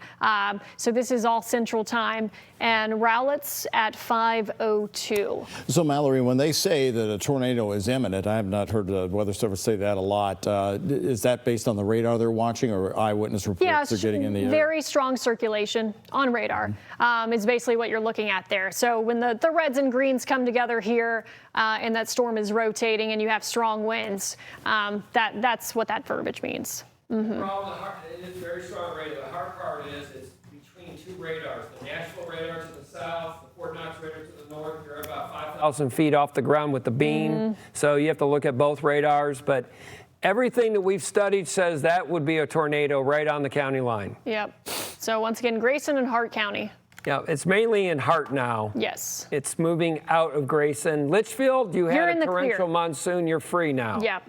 Yep. So Litchfield, this is all south and southeast of you at this point. Yep. WHAS, it's between Munfordville and WHAS, I would say. So moving southeast at about 35 miles an hour. And torrential rain. More than anything in that storm, you will remember that it was raining like you couldn't see your next door neighbor's house. Yeah, very, very torrential rainfall there that we're watching. Keeping an eye on that velocity signature right there. This looks around. It's not as strong. Big, windy, Pine Springs, Broadford, if it were to be there. TDS and chat. And then heading toward Munfordville. So between Bonneville and Munfordville here. So once again, this tornado warning, it's moving into Hart County. So if you're watching us here, you still get WHAS. There's a tornado debris signature. It's on the ground. Yeah, 5 p.m. Central Time. So that's how long this tornado warning is in effect. Yep. Just east of WHAS is where they were seeing what's called a tornado debris signature, which means that something on the ground is lofting up debris. And that something would be a tornado. Yep, just east of WHAS. Yep. So this, once again, is moving through Hart County. Get in your safe place if you can hear us. If you do get our signal down there in Hart County, tornado warning until 5 p.m. Central It's Time. near the Bacon Creek boat ramp, is what I can tell you. North of Cub Run. If you take 88 between Munfordville and WHAS, that's where it would be. Yep. And they've just they've continued that tornado with the verbiage observed until 5 o'clock Central Daylight Time. Yep. You could see it better on the Nashville radar with the debris than us. Yeah, I should use that. But it's moving east-southeast. We have another tornado. I think that's our third of the day. I can't count. Moving east-southeast. The rest of the area, it's wind and heavy rain. While that storm in Hart County, which is on the edge of our viewing area. Yes. So Munfordville, county seat. Love to go to Munfordville. And it's heading your way. Please, in Munfordville, seek a safe location for you and your loved ones. Yes, we have a tornado warning in effect until 5 p.m. Central Time for this area in Hart County. As we were watching confirmations of what would be a tornado around WHAS and continuing on that track toward the east and southeast headed toward Munfordville. So that's why we do have a tornado warning until 5 p.m. That's why this box turned purple on the map, because it means it was confirmed from the National Weather Service and continuing on its track here. So make sure you're in your safe place, away from windows, lowest level of your home, basement if you have it, and stay in there until this storm has cleared. And the latest scan really shows the debris on the tornado debris signature, the thing we look at. There's debris being lofted up into the atmosphere. You can definitely see it. There it is. There's this. Yep. Show everybody. There it is. Yeah, so this is a tornado debris signature. Correlation coefficient is what this is called. Fancy thing. And yeah, all you need to know is that it looks at things that aren't raindrops. Yep. And lets you know where that might be. So it's saying, hey, this right here, that's not raindrops. That's debris that's being lofted into this storm. And so when that occurs, it's due to a tornado. And that's why they went ahead and put that confirmed tornado tag on this new warning. This is just east of Big Windy. Looks like there's 88 here. This is headed toward Kessinger, Litchfield Crossing as well. So once again, this is the reason why there's a tornado warning. This is a reason why your phone might have gone off. You might hear the sirens outside moving out of Grayson County and moving through Hart County this evening. I don't know if you can show my screen, but the normalized rotation is maxed out, the debris is maxed out, and it goes up to almost 12,000 feet. So it's a real legitimate tornado warning, and there's damage. There's a tornado on the ground in western Hart County right this minute. And what bothers me is it's heading towards the county seat. And it's likely lofting large pieces of debris at this point, would you say? Yeah, I mean, it's possible. It's possible, yeah. Depending on what. Remember, some of that is trees, barns, whatever. But yeah, that's a legitimate warning. Good news for your folks in Grayson County. Only a smidgen, a very tiny amount of the county is still in the warning. They will clear that before long. It is a Hart County tornado warning, really, right now. Yes, so that is the one active tornado warning we have at this point. Moving out of Grayson County, moving through Hart County. As we mentioned, we got that debris detection that we were talking about. This is velocity, so this is another tool that we look at as meteorologists. Wind speeds, wind direction. So anytime you see the bright colors, obviously that means strong winds. Anytime you see the bright greens and reds that are trying to rotate around each other, that's signs of a tornado. And as we mentioned, just pulling back up this debris detection, this big bright spot here is what it's picking up on. Yeah, so you can see it on multiple radar products. Yeah, that is not what you like to see. Tops are 55,000 feet. They're really tall thunderstorms. They're rotating. They're lofting debris. Munfordville. Also, let's give a heads up to our viewers in Greene County. Yes. If this continues, Mallory, they're going to continue this tornado warning, which that would mean the eastern part of Hart and also the southern part of Greene County, south of Greensburg. So if you are, for your evening activities, softball or whatever you're doing, I believe you will have a new tornado warning for the southern part of Greene County before too long. Yeah, so we have these storms that are moving south throughout Greene County, Taylor County, into Adair County, and then we have these storms that are moving more southeast with a tornado warning through Hart County heading toward Munfordville. Munfordville, get in your safe place. I'm sure the sirens are going off there. Hopefully you have multiple ways to receive warnings. You're not on the road. You can get into a safe place here this evening, and then we'll be watching how this evolves as John mentioned, as it heads toward Greene County here beyond that. Yep, it's definitely the latest radar scan. It's still on the ground. It's halfway through the box. Munfordville, the county seat of Hart County. Please get to your safe shelter. Don't be outside playing basketball. Get to your safe shelter and get all your kids, get everyone you can, get to a safe location. Tornado on the ground heading towards you in Munfordville. Yeah, so if any of these locations ring a bell, this is now east of Big Windy, heading toward Kessinger, Forestville, Munfordville, of course. So there's 65 for you. This is all moving in that direction. I mean, you can just see, do you see how these kind of swirl towards each other? Yeah. That's your rotation right there. It's just a terrible time of the day for a tornado at 4:40 Central Time, which is really 3:40 with daylight savings time. So you're really in the peak of the afternoon. And look at those couplets on Mallory's screen, green and red. So that's not good. That's a very bad situation. Munfordville, please get to your shelter. Yeah, and once again, this is now out of Grayson County. So I know this originated in portions of Grayson County. This is now pushing southeast of you. Toward Munfordville. They're clear. At this point. They just got a little heavy rain left near WHAS. Yes. So there might be some additional flooding concerns, heavy rainfall in the southern part of the county. Obviously, we're seeing all these flash flood warnings that are filling in behind this line, but that tornado threat is now moving toward Hart County. You can see the prolific lightning it's taking with it as well. So and they're going to go considerable.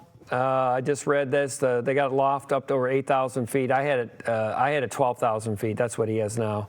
From the Fort Campbell radar, they're going to upgrade tornado warning to considerable. Okay. And I'm sure they're going to reissue. So Greene County, if you want to track out for our folks in Greene County, tell them what it would look like, maybe. Yes. So let's zoom back into that same storm that we were talking about. I'm going to get a little bit more information on it before I put a tracker. Moving southeast 30 miles per hour. Okay, and we're going to go back to velocity so we can see it clearly here. This right here. Yep. Heading toward Munfordville. We keep talking about Munfordville. And this is moving southeast. So I'm going to put a cone on it and push it southeast into Greene County. So this should be south of Greensburg, but it would be south of Greensburg in about an hour. So it still has time to move into Greene County. But Kessinger, 4:51 Central Time. Munfordville, 4:58. Hardyville, 5:10. Center, 5:26. Grab at 5:31. These are all Central Time. Yep. If this continues on its track through Hart County and then back into our viewing area here in Greene County. They're definitely going to issue. There's 100%. Yeah. I guarantee it. Yeah. It'll be south of Greensburg. Yes. If there's any good news. I hate county seats. Very bad. Yeah. So Munfordville, you're in the track of this. please head to And your 65, that's a busy interchange for all the travelers in Louisville that go to Mumfordville. That is always busy at that exit. That's where 31W, 88, and 65 all come together. There's a truck stop there, I believe. Please get to shelter. It's going to be in Mumfordville. What do you got? What's your time? 4:58. Like, it may be even That'd be Central Time. Sooner. Yeah, it might even be quicker. Within the next 10 minutes, probably. Yeah, within the next 10 minutes. It looks like it's even speeding up to me. Yeah. I went off the warning info, which was 30. I think it's 37 to 40, actually. Yeah. But anyway, Mumfordville, you've got less than 10 minutes. Please get to shelter. Now. Pronto. Yes. If you don't, you say, well, I'm in I don't know where to go. Go to your bathroom, go to your interior room, go to your interior closet, cover yourself in a blanket. Mumfordville. Yes, so we'll see the extension of that tornado warning and see what direction it's heading in. Elsewhere across the Kentuckiana viewing area, we are seeing the strongest of winds moving out of Marion County. Very heavy rainfall continuing south of Lebanon, heading through Campbellsville, Greene County. This particular tornado warning storm, as we mentioned, heading through Hart County right now, heading right toward Mumfordville and 65. And then on the backside of this, some additional showers and storms up near Hardinsburg there, additional flash flood warnings. But this will continue to quickly surge southeastward here, just really over the next hour or so. And on the backside, as John mentioned earlier, seeing some additional pop-ups with the front here, but this is obviously our severe weather threat that we're seeing, this main cluster of storms that's now south of the parkways. Yeah, so also we have Adair County. This storm is going to straddle Eastern Hart. I'm surprised they haven't issued yet. They're probably typing it up now. Right. But Eastern Hart, Southern Greene, Northern Metcalf, and then Southern Adair. Yes. I think I got them all. Yeah. So that is definitely that's the storm. Everything else is heavy rain and wind. Yep. A really weird feature is look at that thin area of very heavy rain from Upton to Hardinsburg. Yeah, I noticed that. I would think that's flash flooding. That's only about 5 miles across, but very odd. Yeah, well, yeah, and the nature of it. Yeah, there's the new warning. Yeah. It's out. New tornado warning. It just popped, so now it does include a sliver here of far western Greene County. And continuing on that same track here. So, we could continue to see slivers of Greene County and eventually Adair County as this thing hangs together. What movement did they use? They used 35. Yeah, I think it's moving about 40. 40. Yeah. So, okay, Mumfordville, you've got 3-4 minutes. Please get to your shelter. Yeah, the good news is hopefully this warning went out super far in advance for Mumfordville. No pictures yet. Once it was in the northwest corner there of Hart County. But yeah, it's moving right toward Mumfordville right now, 65, and heading into that sliver of Greene County. It's easier for me to see where the rotation is on velocity. Oh, yeah. So let's see that. Yep. Mumfordville right now, get in your safe place. Mumfordville, 65 exit. 31W 88. Everyone in Mumfordville needs to get to shelter, not play softball right now. Yep. All right. Please get to shelter. This is what we're paying attention to. Get to your shelter. You don't need to do your evening run. Get to your shelter in Mumfordville. Yep. And then it goes into, it's going to border all these counties, even northeastern Barron County. Oh, look at that couplet now on your screen. That is wild. That looks like an Oklahoma tornado. Right here. Yeah, on radar. That's heading right toward Mumfordville and 65 here, and is continuing more of a southeastern track, it looks like, with the latest polygon. Yeah, what they accounted for a deviant motion of like 20 degrees off the track, so they're pushing it a little more south, east of south, if you will, or south of east, I guess. Anyway, Mumfordville, Horse Cave. Mumfordville would be first, and then southeast of there, Hardyville, maybe. Hardyville. Just south of Hardyville, maybe. Yeah. Between Uno, I always love that name, always wanted to say that on TV. Uno, Kentucky. So Hardyville, headed toward Donensburg. That would be in Greene County. Yep. Center Kentucky as well. Yep. So those are some areas. This looks like it'll be just north of Horse Cave. here. So Mumfordville right under the gun right now. Stay in your safe place as this passes, because we are seeing a strong couplet here on velocity. So those are strong winds that are rotating, signs of a tornado. We had debris detection earlier with this storm. Please, please, please heed this tornado warning. Yeah, this is a very bad storm. 100% confidence of a tornado on the ground. So this is not hyperbole or anything else. This thing's on the ground. Right. And it's not good. So I hope it lives before it gets to Mumfordville. Everything we studied says this is very bad. Yes. And other than that, we have a few severe thunderstorm warnings across the area. Campbellsville, it's still raining hard. That will be pushing out within the 30 minutes, 45 minutes. This storm continues to be the dominant storm. And Mumfordville, it's almost to 65 right now, Mallory. Yeah. That's what I'm watching right here. Easiest to see. It's a knot in my stomach. I hate this stuff. I love tornadoes in fields. That's it. Heading right toward Mumfordville and 65. Yeah. So I know we're saying a lot of the same things here, but there's only so much you can say. We want you to get in your safe place. Tornado warning issued now. We're seeing strong signs of a tornado on the ground heading right toward Mumfordville and 65, and then continuing on that southeastern track from there. I'm pleading with you to get to your shelter if you're in Hart County and Mumfordville. This is 100% guarantee of a tornado in your area. Please get to shelter. I don't know what else we can do. Please get to shelter. This is the real deal. Yes. So Mumfordville, Rowletts, Kessinger, this is pretty much right over you at this point. Other areas that might be hearing the tornado sirens would be Horse Cave, Hardyville, Heistville, Center, right on the edge of that, and Donensburg. That's in kind of that sliver of Greene County where we're watching this storm head toward that direction. And it's actually got two little areas of rotation. There actually could be, you saw Austin earlier show the tornado in Grant County with two tornadoes. Right. You may actually have two separate tornado areas. Yes. Neither of them are good. No. So everybody in Mumfordville, seek shelter immediately.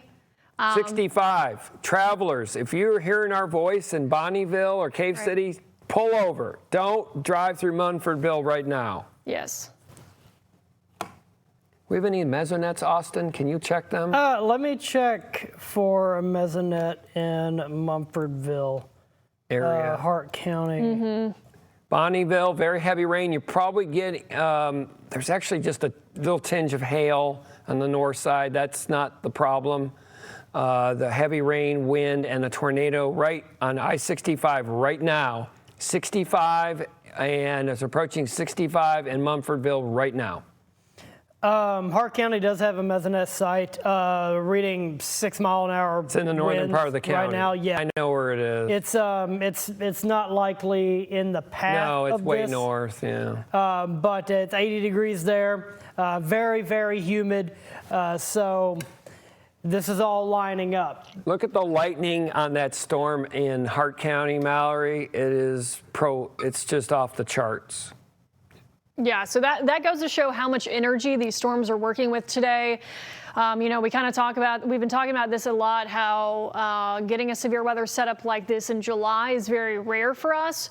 And it's unfortunate because these storms have so much fuel to tap into with the high heat and the high amount of moisture, the dew points, the humidity that we're dealing with. But this has caused several severe thunderstorm warnings with very strong winds and unfortunately some tornado warnings. The one of which we are tracking right now. If you're just now tuning into us, we are tracking a tornado warned cell. This tornado on the ground right around Mumfordville along I-65 heading through Hart County and on its track going to clip some portions of Greene County. So if you've been hearing the sirens, get in your safe place. If you've gotten the notifications on your phone, please take this very seriously.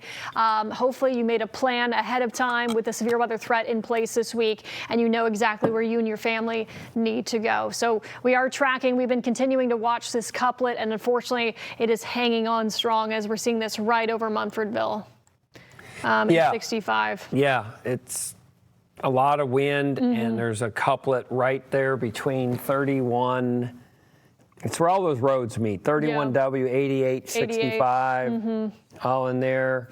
Right all there in Mumfordville, right in town. So please. And then once we move eastbound, 88, Highway 88 over to 31E, that's Hardyville Road. There's lots of homes along there. I've driven it many, many, many times as you go up to the east towards Greene County. Yes. I'm going to put a new tracker on this. Let's have it. It's more broad on this scan, but I still think it's there. Yeah. So I think it's recycling right now, Mallory. Notice how the back cut off? So maybe a miracle happened right there in Mumfordville, but it may recycle as quickly as it came. Right. So what John's talking about is sometimes we'll see with these tornadoes, you might see the rotation kind of loosen a little bit.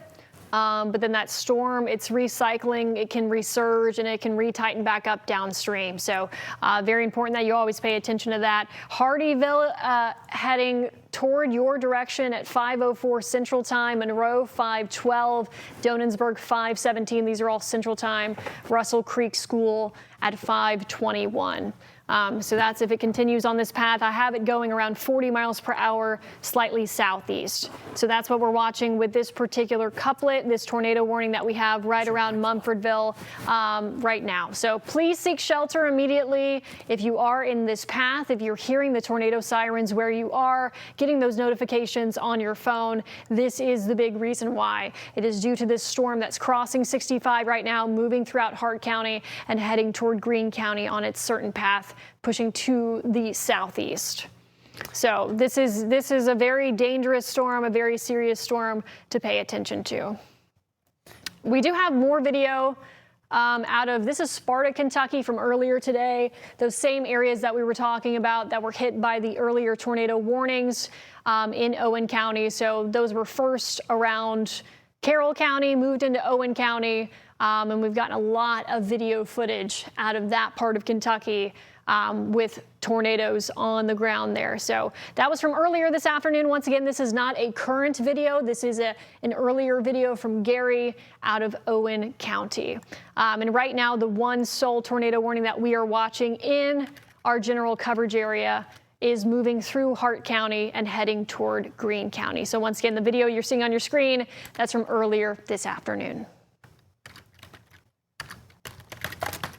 Otherwise, our main threats here, really heavy rainfall, strong winds, frequent lightning. We do have some lingering flash flood warnings, and I'm a bit concerned of some of these storms that are trying to backbuild a little bit. So we're seeing that around Hardinsburg. You're noticing kind of more of that northwest to southeast orientation, and that's where you can get more of a flash flood threat moving through Hardin County, southwest of E-Town, up near Breckenridge County as well, where some additional storms are forming. So we'll have to keep an eye on that. We do have some active flash flood warnings where these storms have already rolled through.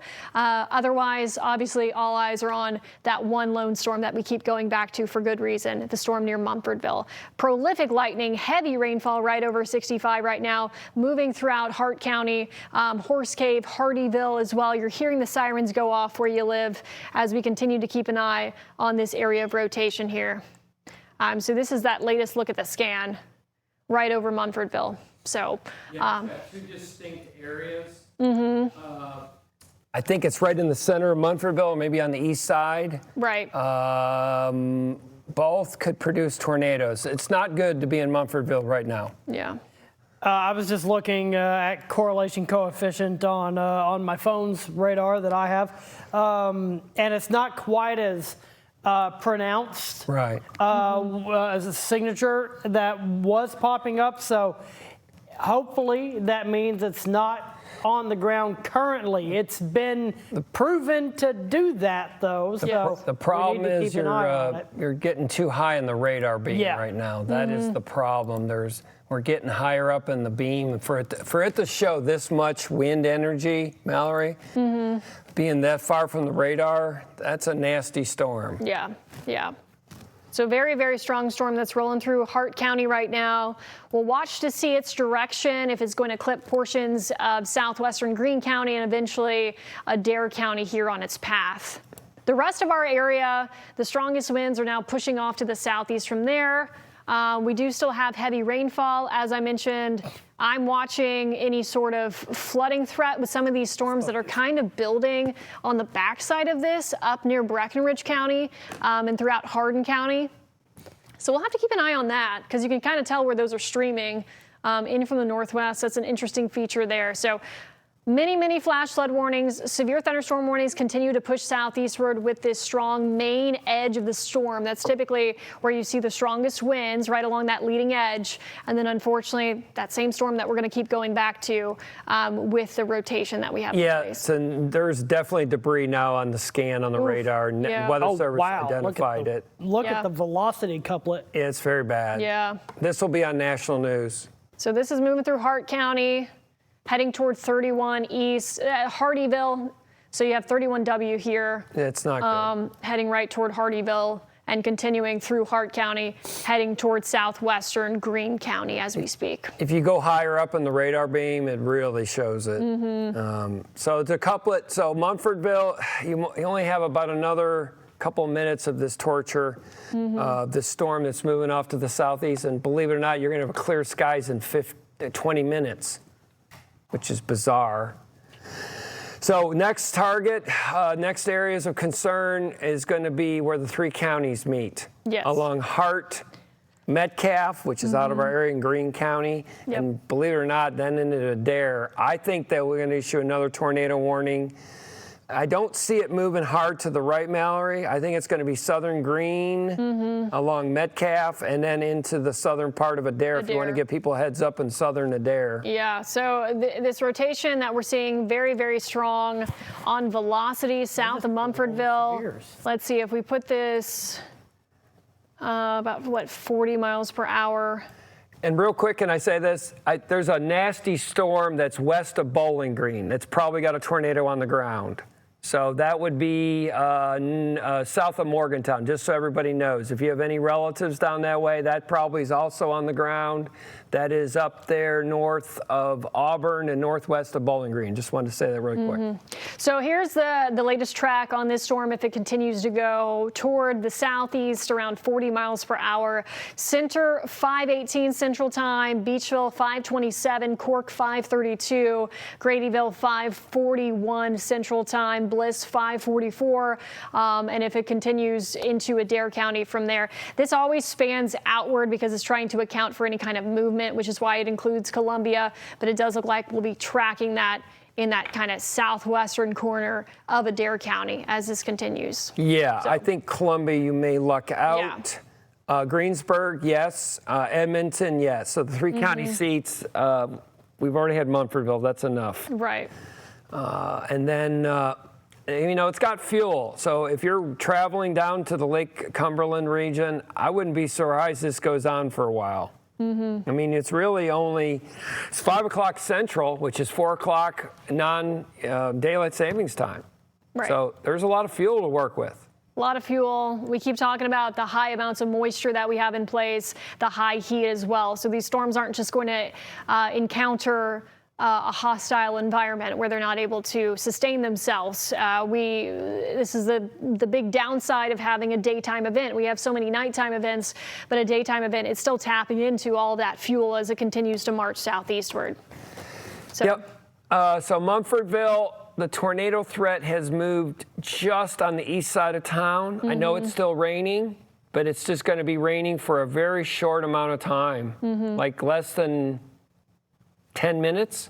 Yes. And to give you a perspective on the environment that it's moving into, Adair County sitting at about 81 degrees with a dew point of 79. Very humid, very hot there. Do you know the approximate location of the Adair County meso? I really don't. I don't know that.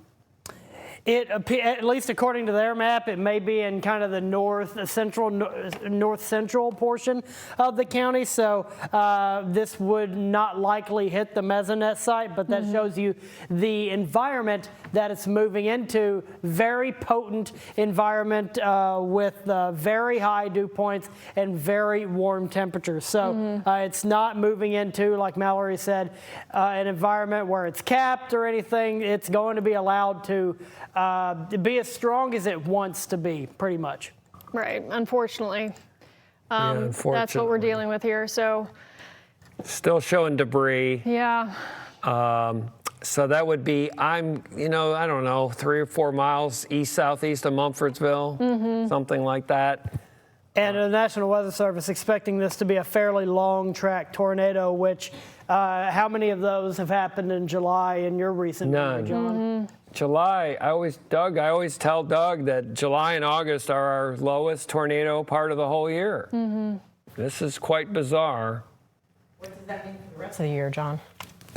Beautiful weather tomorrow and the next few days. I can tell you that. Mallory, that hook is so pronounced. Can you zoom in on that? It's really, really telling quite the story. Yeah. Can you explain? So we believe that you believe the tornado maybe have already moved through Munfordville. Is that correct? And Yes. What are we seeing? What is the yellow figure on there, along with the different red colors? So this legend that you see on the top of your screen, those are winds that are heading toward the radar and away from the radar. And the reason why that's important, if you have storms that are moving toward a radar point and or winds that are moving away from a radar point, so winds heading toward, winds heading away, what that means is they're moving in opposite directions. And what you're seeing with some of these bright colors here, these pinks, this yellowish color, those are very strong winds. So not only are these winds rotating around each other, they're also strong rotations. So sometimes you can see rotation aloft, kind of higher up in the atmosphere. Doesn't necessarily mean that the tornado is reaching the ground or that it's producing a tornado. But anytime you have this kind of signature here, and as we mentioned earlier, we were watching something called debris detection or correlation coefficient, which compares basically raindrops to something like debris that would be lofted. That was very, very strong earlier. It does look like, did they just trim back, I believe, the edge of the tornado warning? I did see a change here. So Mumfordville, you're no longer in that tornado warning, being that that has passed to your southeast. And this continues on its track once again southeast of there. So Mumfordville, you have now been cleared, since this is now the worst of it is off to your southeast. But just a very unfortunate, impressive storm that we're watching here this afternoon. So we got to triangulate the radars now, because it's Nashville radar actually might start showing it better as we moves off. It's getting further up in the beam. They just trimmed a little bit of the warnings. That's good. It's not in Mumfordville technically. We already knew that. Mumfordville, you'll be in the clear in just a few minutes, believe it or not. Yes. There may be a few rogue showers behind it, but that's not the problem. Meanwhile, there's another one that's going to miss Bowling Green to the west. Another tornado threat is over there east of Richmond, Kentucky. You're seeing all these. But the one that I think they're going to reissue, I really do. I think you're going to have a new tornado warning that will cover southern Greene, northeastern Metcalfe, and west-southwest Adair County. I do. I think you'll be under warning. So I'd start preparing those towns that Mallory just mentioned. If you are in southern Greene County, if you are in west-southwest Adair County, not in Columbia, I think it will miss, I know it will miss Columbia to the west.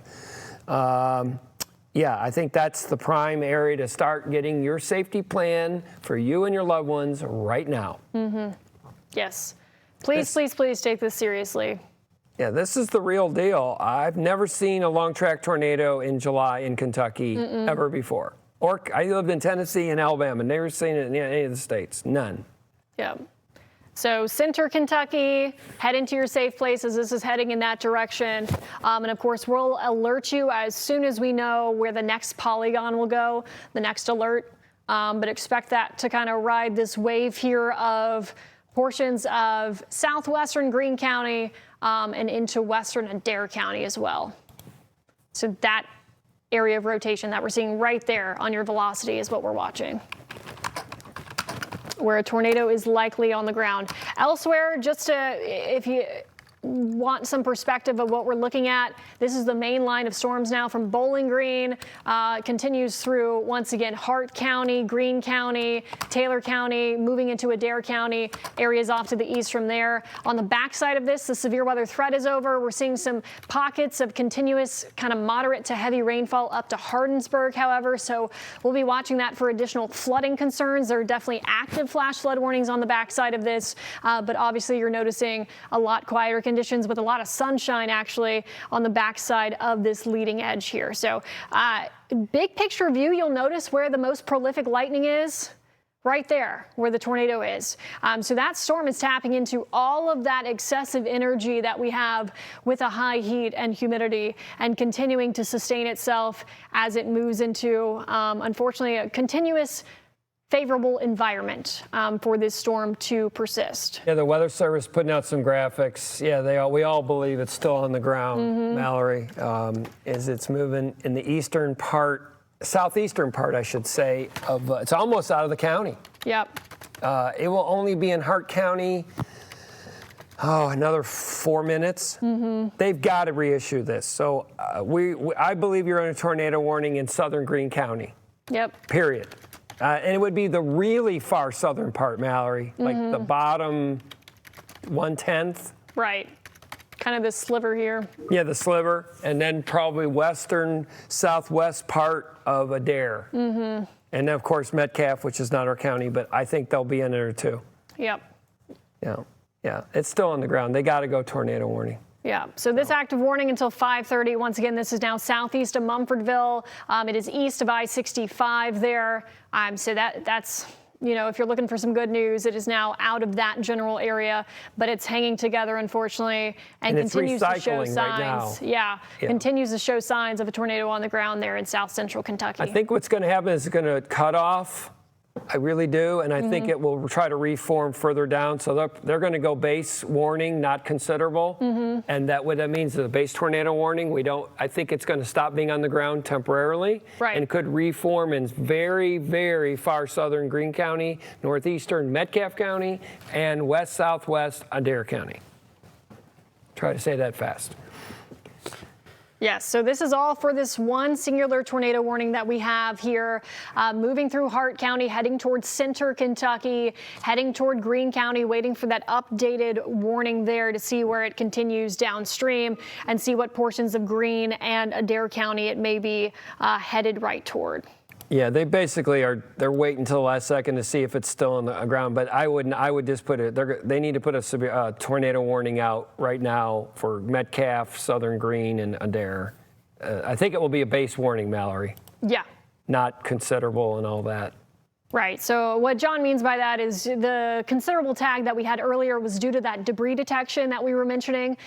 So we were seeing that with the correlation coefficient, meaning that the radar was picking up on something that wasn't rain. It wasn't precipitation. It was picking up on debris that was actually being lofted up and being detected on radar. So that caused it to be a considerable tornado warning, or confirmed sometimes. We show that as well. But now it goes back to base. Still something to take very seriously, because obviously this storm has a history of producing a tornado, and it's continuing to move into that environment that we keep talking about, this untapped environment with a lot of heat, humidity in play. And it can very easily wrap itself back up. So yeah, as John mentioned, it might be trying to occlude right now as it moves towards center. So you're kind of noticing where the winds aren't wrapped up as much. But what it can do is it can recycle. And so, you know, that's when you're better safe, not sorry. You can see it in the velocity data, Mel. You can see how it's cutting off right now. Yeah. Now, often these things recycle. They redevelop, and then they do it maybe, you know, 15, 20, 30 minutes later, and then they reform a new one. That's what's going on right now. Yes, yes. Yeah, so it's not on the ground right now. Right. Yeah, that's exactly what we're seeing at this point. So just waiting to get the word on the next tornado warning. Okay, they wrote, okay, went back to a base tornado warning. Okay. So basically it's out. We just haven't got it yet. Okay. Gotcha. So waiting for that update there. Elsewhere. Mostly watching to see. Yeah, they're just waiting. They're waiting to the last second, I guess. Yeah. But Greene County, Adair County, watching that for you. Here's kind of that big picture view of what we're looking at across Kentucky. Anna, you're noticing here, this is all hugging our southernmost counties here, now south of the parkways. We still have some additional showers and storms that are formed on the backside. So around E-Town, Hardin County, Breckinridge County, those are not severe, but we do have ongoing flash flood warnings there. So you might still be dealing with some flooded roadways, at the very least ponding on the roads, standing water, down trees, power lines, things of that nature. Please be cautious if you're going to be out and about driving. That's the one good thing about a daytime event is you can at least see the damage and things a lot clearer than if this were nighttime. But you're noticing all of this continuing to push through the state, moving through Kentucky here, and all moving toward the south and southeast. So, and you see the real cold front is almost to the river. You see up there along Madison? So these little, I taught you the word he calls giblet. them giblets. These small little showers that you're seeing, they're not severe, they're nothing to worry about, but we are seeing a little bit of clouds bubbling up along the front, so that's where the actual front is, and all of this storm activity is out ahead of the front. We were just looking earlier. Paoli had a 79 dew point, and it's now 66. Yep. Wow. The beautiful air is coming in. We're starting to see, at least on the contour of the dew point map, we're starting to see that dew point begin falling. I have it behind me if you want to look at it real quick. You can see where that front is and how it's going to be moving through Kentuckiana. Again, Paoli now at a 66-degree dew point. Bedford 74, which is also quite a bit lower than what we've seen today, a 72-degree dew point. In Scottsburg, a lot of these are still quite high, but they're not quite as high as they were earlier, so we do have nice weather on the way. And in fact, I don't have the live camera set up to show what it looks like to the north of in our northern zones, but it's looking like blue skies for the most part, so it's on the way. We just got to get through the rest of this first. Give you a real quick traffic update. Real quick, they are going to go Metro. tornado warning. They are, for sure. It's coming. We got a new tornado warning coming. Here's the traffic tracker. Everything moving relatively smoothly. Just be wary of flooded roadways here, especially in the Louisville Metro. You know the problem areas. Saw a picture earlier. The can opener underwater again. But just note that you could run into some flooded roadways, some ponding on the roadways. Please be careful when traveling. We'll send it over back to Mallory. All right, thank you, Austin. So yeah, waiting for that to show up in my system. Yeah, it must be in the middle, but yeah, it'll be northern Metcalf, and I'm guessing a little bit of Green, and then O'Dare. Yep. So this is what we were talking about. You know, a storm can kind of cycle and recycle, and so that unfortunately will warrant a downstream tornado warning here through portions of Greene County, Adair County, as this is moving out of Hart County at this point. Yep. So it's really moving out of the county as we speak. Yeah, they say it's coming, so I'm waiting for as you are, but I'm sure it's that area we met, north of Edmonton, south of Greensburg, southwest of Columbia. Yeah, so center, this area of rotation is right over you as we speak here in Kentucky. And then it looks like it's taking this general track here. So we'll see what the final polygon looks like with the updated warning, but it's right about out of there. So waiting for that update from the National Weather Service here. And there it is. So new tornado warning in effect. It does include, as we mentioned, portions of southern Greene County. It does look like they stretched it all the way down to Columbia. Or up to Columbia, I should say. They did go south of it, right? It looks like it includes part of it. Oh, okay. Yeah. Well, so all right. I will say on this track, it should stay south of Columbia. Yeah, here. I think so too. But they just drew a wide polygon. So this now will take us through 6 o'clock Central Time, so 7 p.m. Eastern Time. Okay. Yeah, that's the main storm, and then it's just some heavy rainers behind it. Yep. They're not issuing any of those. That just exacerbates the flash flooding threat, like in E-Town or Litchfield or Fordsville, whatever. Yeah, it's still there. You can see it. Remember we talked about recycling, folks? Yes. We talked about the storm breaking apart. When you take a bath, you let the water go, and then it circles. When you don't, that's what's going on. So this storm, I really believe, Columbia, you're okay. You'll get heavy rain north of Edmonton and south of Greensburg. So I'm putting a track on this right now with kind of the general path I think it's going to take, which is narrower than the tornado warning. But this is, yes, as we mentioned, north of Edmonton. So a few of these cities that I have are towns in place: 518 Center, 531 Cork, 534 Central Time Keltner, 539 Weed, 542 Gradyville, 546 Breeding, 553 Chance, 553 Walnut Grove School. Sometimes it taps into the closest school to a particular area. Obviously, these are all Central Time that we're talking about right now. So that is the latest track that I have. If this continues onward with its path, going about 35 to even 40 miles per hour here. Yeah, so I'm just looking at a couple maps to try to complement that. So it's moving, it's basically moving a little bit, about 150. So it's moving southeast. So it's moving southeast. Mallory's got it right there. Look at that little circulation, right? Yep. What's that little town right there? What do you got? Center. Center, thank you. Yep.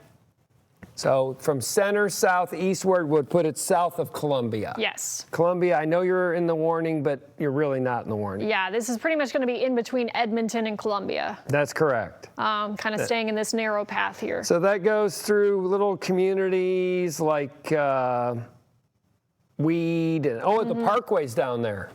Yeah. The Cumberland Parkway, it will be getting close to. So anyway, that storm still's legit. Unfortunately, this is our last county of our viewing area when it gets down there in Adair County.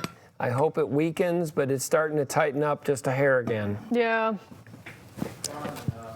Going back to Munfordville, Kentucky, I'm communicating here with Tiffany Wright. She lives in Hardyville, which is directly to the east. Did the tornado go toward Hardyville?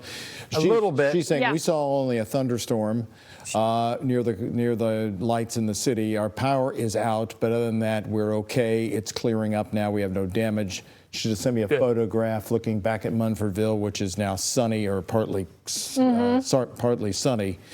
It barely missed Hardyville, just a hair. Right, Yeah. they are in communications. We have having a hard time getting information directly out of Munfordville, though, so that's critical to find, to hear from somebody directly in there, because Hardyville's just to the east, but I believe the tornado was supposedly by the radar heading their direction, but they're okay there. They were right on the edge of it, yep. Okay.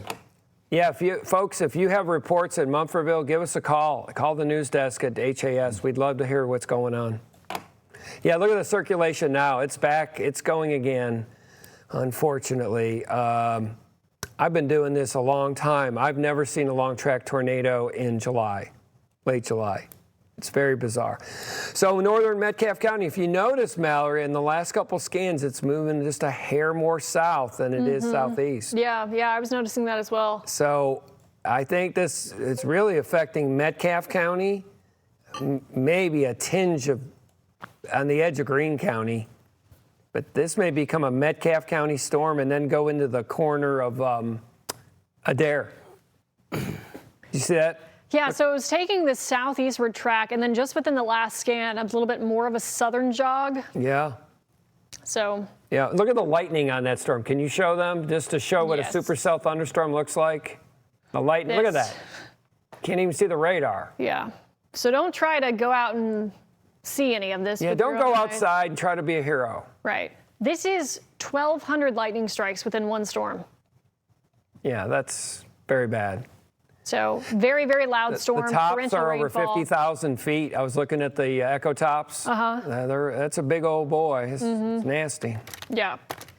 So for anybody who might be hopping on, streaming our coverage on WHAS 11+, turning on the TV, getting the latest warning out of Adair County, this is the one active tornado warning that we have, and it doesn't look like we actually even have any lasting severe thunderstorm warnings left. I noticed that. So this is the one storm that we are watching still. So it moved from the county line of Grayson County into Hart County, tracked through Hart County and Munfordville, likely as a tornado on the ground, unfortunately, and is now continuing kind of this south-southeast track where it might clip portions of Greene County and Adair County. Otherwise, the main warnings that we have lingering in place, flash flood warnings. So. Yeah, I'm just trying to get some better towns there. So basically, north of Edmonton, that's 68. 68 goes into 70 east of Knob Lick. John, I do want to yes, sir.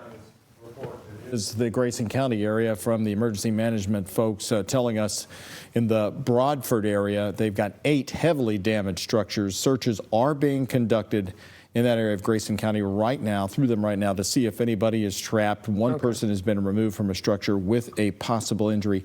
This would be Grayson County, the Litchfield community seat there before it moved off over to Munfordville. They're talking about an hour ago. Yeah, Litchfield, I'd like to know the exact address because Litchfield, everyone's got a zip code of Litchfield in Grayson County. The Broadford area. Bradford, okay, gotcha. Yeah, I have to look. Yeah, I just saw that was put in National Weather Service chat Got as well. Yep. From the What side of emergency Litchfield's management. that on? Where is that? Broadford area. I'm not sure. I'm not sure either. But yeah, it was definitely, there was a lot of wind in Litchfield, and the tornado was a little bit southwest of there, just a hair. Yeah, so that was from the storms moving through earlier today that then moved into Hart County and also moved into Greene County and Adair County. So the circulation is very strong. It's right on the Greene-Metcalfe County line. But it's moving more to the south-southeast rather than the east-southeast. What does that mean? That means that Greene County, you are escaping. And it's going to ride along the Metcalfe, Adair County line, I believe. I did find out, so Broadford is northeast of WHAS. That's legit, Doug. That's where the tornado was then. Yep. Yep. So I had to pull that up in a different system. I can't get that so fine-tuned in my That's particular where the system, tornado would be, southeast Grayson County. Yeah. Yes. Yeah. And then it continued. These are what's called cyclical supercell thunderstorms. They rotate, they spin, they stop, they recycle, they reform, they spin. They rotate again. They rotate again. And folks, if you're going down to Tennessee tonight, this stuff's going to keep going for a while, a little bit. So if you're on the east side of Tennessee, you may get some more warnings tonight. Yeah.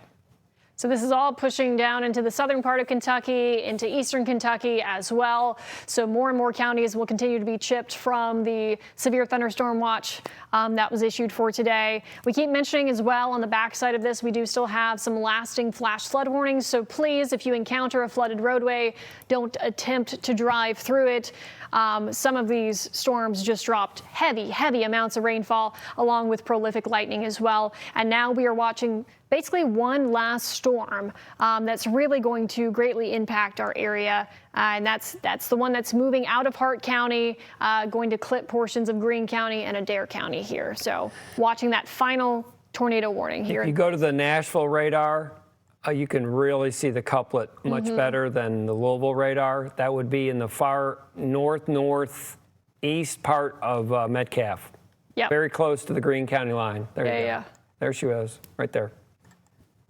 So there's Little Bear in there. This is north of Beachville, southeast of Center. Yep. Heading in that direction. That is correct. Yeah. And it's really straddling more on the Metcalfe County side. Yeah. It'll be very close to Greene, but I think you're going to escape. Yeah.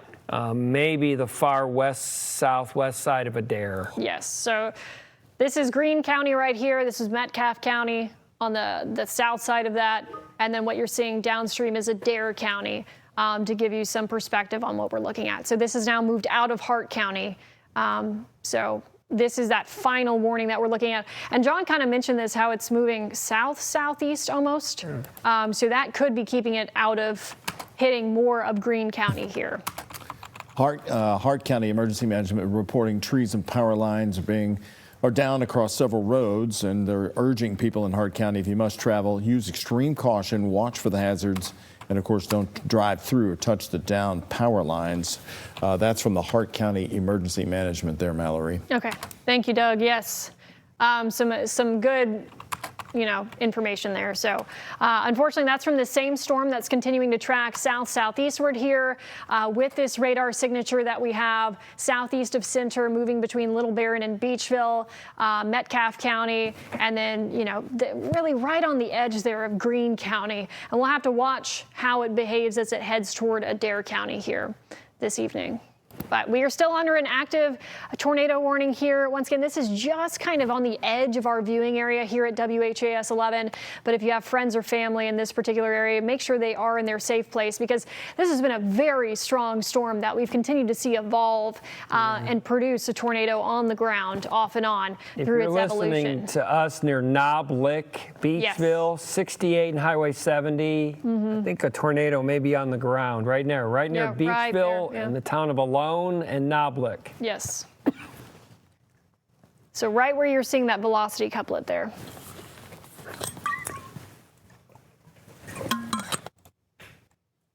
Tornado warning continues, Metcalfe County. Southern, I think Green, you're okay. It's right there to the south of that county line. Green, I really do. Just stay in your shelter, talk to your loved ones, but I think you're going to be fine. Not sure about Adair yet, how this thing moves. Right, because it's wanting to move kind of south, so we're going to have to watch Edmonton a bit. Yeah, I know. And I never thought I'd think they may be on the edge of this thing. Right. Yeah, Edmonton, that's the county seat of Metcalfe. That's up on Greensburg Road. As that goes to the north on 68. That's the main highway going out of Edmonton, going to the north. And then you got the parkways. Yeah. It's going to be on the parkways before you know it. Real quick, power outage updates from our news desk. Grayson County, 847 customers without power. Hardin County, 575. Jefferson County, Kentucky, 2,642. Oldham County, 1,725. Washington County, 759. So if you're in the northern half of Kentuckiana, if you're north of all the storms and have lost power, they are working on restoring it, and they're likely doing it as fast as they can because there's practically nothing but blue skies in behind the mess that we are tracking through our southern counties. Just wanted to give you an update to those power outages there as the numbers were provided to me. And again, we're still tracking this particular tornado warning moving through northern Metcalfe County right now, right on the county line of Greene County, southern county line, that may impact portions of western Adair County. It might impact that area. Do you see the new note in chat, Mallory? They're accounting for the motion moving more south-southeast. They may have to reissue because of the southward jog. Right, yeah. Yeah, and that includes Edmonton. So I guess we're going to do the alert we did for Munfordville. Edmonton, county seat, Metcalfe County, please get to your shelter. And that's the thing about tornadoes and the storms like these. They can change direction. Yeah. You know, it's important to keep an eye on that. So this was moving more southeast, and then we kept talking about how it's wanting to take more of a southerly jog here. And so Edmonton, if you have friends or family in Edmonton, make sure they are in their safe place, because they're kind of right on the edge of this current tornado warning that, as we mentioned, might have to be redrawn due to how this is behaving and the movement of these storms. So we'll watch to see if it scrapes by Adair County. There is a new tornado warning that they issued basically just due south now to kind of fill in the... I think there's no threat at all. I think this is Metcalfe. It's making a hard right turn. It's making a hard right turn. It really is moving. Edmonton, the county seat, please get the shelter. This thing has produced multiple tornadoes, right? Please get to your shelter. Where would I go? An interior closet, interior bathroom, cover yourself with a blanket, take care of your loved ones. This is the real deal. That's why we're on. Yes, so unfortunately this has been a storm, as we mentioned, has a history of producing tornadoes that have been on the ground here. So this is why we're taking it so seriously. We got word of damage out of Grayson County, northeast of WHAS there. I'm sure a lot of damage, unfortunately, in Hart County as well. And then you're noticing kind of the evolution of this over the last hour. That radar loop, if you can see those bright greens and reds moving southeastward. And then just within the last couple of scans, it's kind of stopping that southeastward motion and wanting to push a little bit more to the south. It really is. So Edmonton, heads up on that. Yeah, US 68, I've taken this many, many times. That runs north of Edmonton as it goes up towards Greensburg, goes up towards Lebanon, actually. But anyway, that is the main area of concern from Edmonton northward on US 68. That means Cork and Beachville alone, and then it gets to the parkways. And I think it's on the ground again. Yeah. It's too high on the Louisville radar to look to see if there's things being lofted, but the velocity would indicate there probably is a tornado on the ground. And update power outages for Hart County, nearly 3,400 customers without power there. I know John was asking about Hart County power outages. Mumfordville area, guaranteed. Yeah. Yeah. Almost certain. Yeah, Mumfordville. Edmonton, not Alberta, Kentucky. Edmonton is the real deal. Please get to your shelter now. Everything Mallory preaches all the time for your shelter plans, do it now. Yeah, so as we were watching this original tornado warning, you'll notice where the velocity is right around Beachville. And as we mentioned, rather than pushing southeastward, kind of clipping portions of Greene and Adair County, it's taking more of that southerly turn throughout Metcalfe County. Edmonton, you are in the line of fire for this one. So these are kind of the two active tornado warnings that we have. They expanded. They basically issued another one to account for, you're noticing kind of the two different polygons here. This is for the same storm. This has happened 3 times today where they had to keep going further south. Right, yeah. There's been that southward jog. That's why a lot of times you see wide polygon warnings. Yep. And this thing is off the charts. It's moved. It's moved the motion about 45 degrees to the right. Yeah. Hard turn. Yeah, and that means Edmonton. Gosh, it's really aiming right towards you along US 68, and then that's Cork. That's 543 moving due south to Edmonton, the county seat of Metcalfe County. Please get to your shelter. Trust me, you're going to want to do it now. Yes. Lightning on that storm. Show them the lightning. Yeah, I mean, it's still. It's like it's got to be a big number. Yeah. So, we talk about lightning because it can give you insight onto how much power this storm has, how much fuel it's tapping into. And you're noticing here, this is 1,500 lightning strikes just within this storm that are being estimated here. So, I mean, that's just prolific lightning, heavy rainfall rates. And then on top of that, unfortunately, of course, the tornado warning that we do have. Yeah, I mean, we told you here for days, Mallory, we've had impact alert days. Today would be the day, and it is. Yeah. You really like tomorrow, but today's not nice. Right. Storm moving due south at about 30 miles an hour. Edmonton. Please get to your shelters. And an update from Grayson County Emergency Management. Up to 12 buildings heavily damaged in Grayson County, according to their emergency management. Yeah, the area where it got hit is right along Nolan Lake, and it's just a lot of boats in there. A lot of communities that live and die by the water. I feel terrible for them. Edmonton, it's going to be, what time we got, Mallory, within 5 minutes? Let's see. Yeah, I mean, it's due north of Edmonton right now. Yeah, Edmonton. 5 minutes. Please get to your shelter. The softball game has ended. Go to your shelter now. So for those of you in our viewing area getting the sirens or the alerts, if you're in Greene County, this is south of you. And if you're in Adair County, this is really staying off to the west of you right now. Yeah, they're going to be okay. So if this continues on its track, this is all going to be out of our Greene, you lucked here. out. Adair, you lucked out. Yeah. And Edmonton, all the way to the Cumberland County line and Monroe County line. That's the. Austin, are you getting any specific addresses in the Grayson County damage area? I'm just curious, John, too, and you all watched as that the tornado went through that area before it went to Munfordville. We've got 12 buildings seriously damaged. Would that be in a sort of around the Litchfield area? I think down by WHAS, the southeastern part. The original message was for the Broadford area. Okay. So if we just went along with that, it would probably be still in that area, at least in a line between WHAS and Broadford. They're not super far apart. I wouldn't be surprised if it was in that area still. The problem is Litchfield. They all have Litchfield addresses because They're really remote. You're getting mixed reports about Munfordville. Some of the residents telling me that it moved when it moved south toward Rowletts. There's a damage there. Others are checking in with me. Residents there saying they're okay. They lost power, but it's come back on.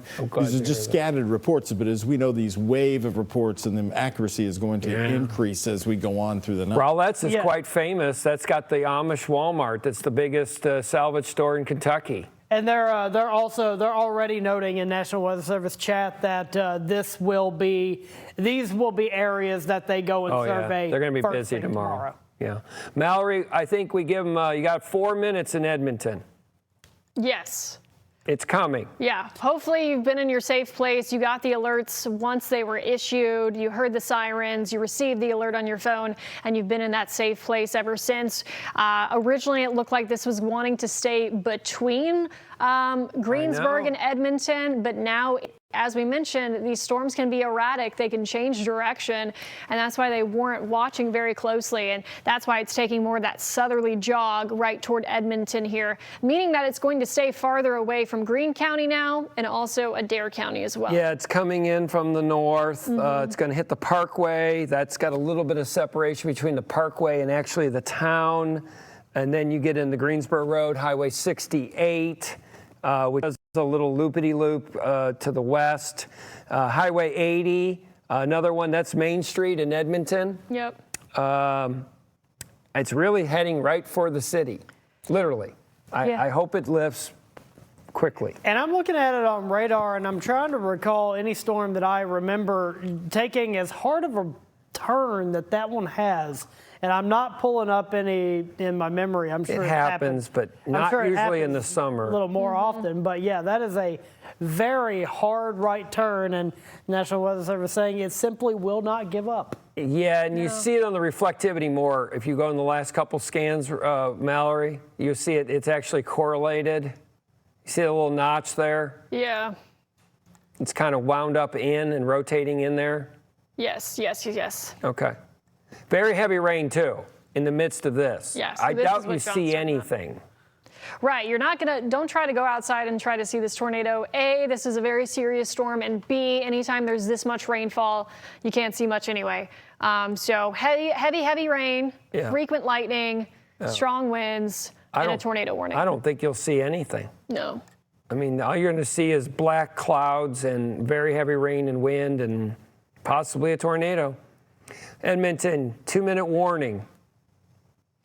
And very heavy rain. So, folks, if you're still, if all the areas of very heavy rain from Columbia, even though there's a tornado warning southwest, torrential rainfall in Columbia, all across Adair County. Southern Greene County, torrential rain. You only got a few more minutes and you're done.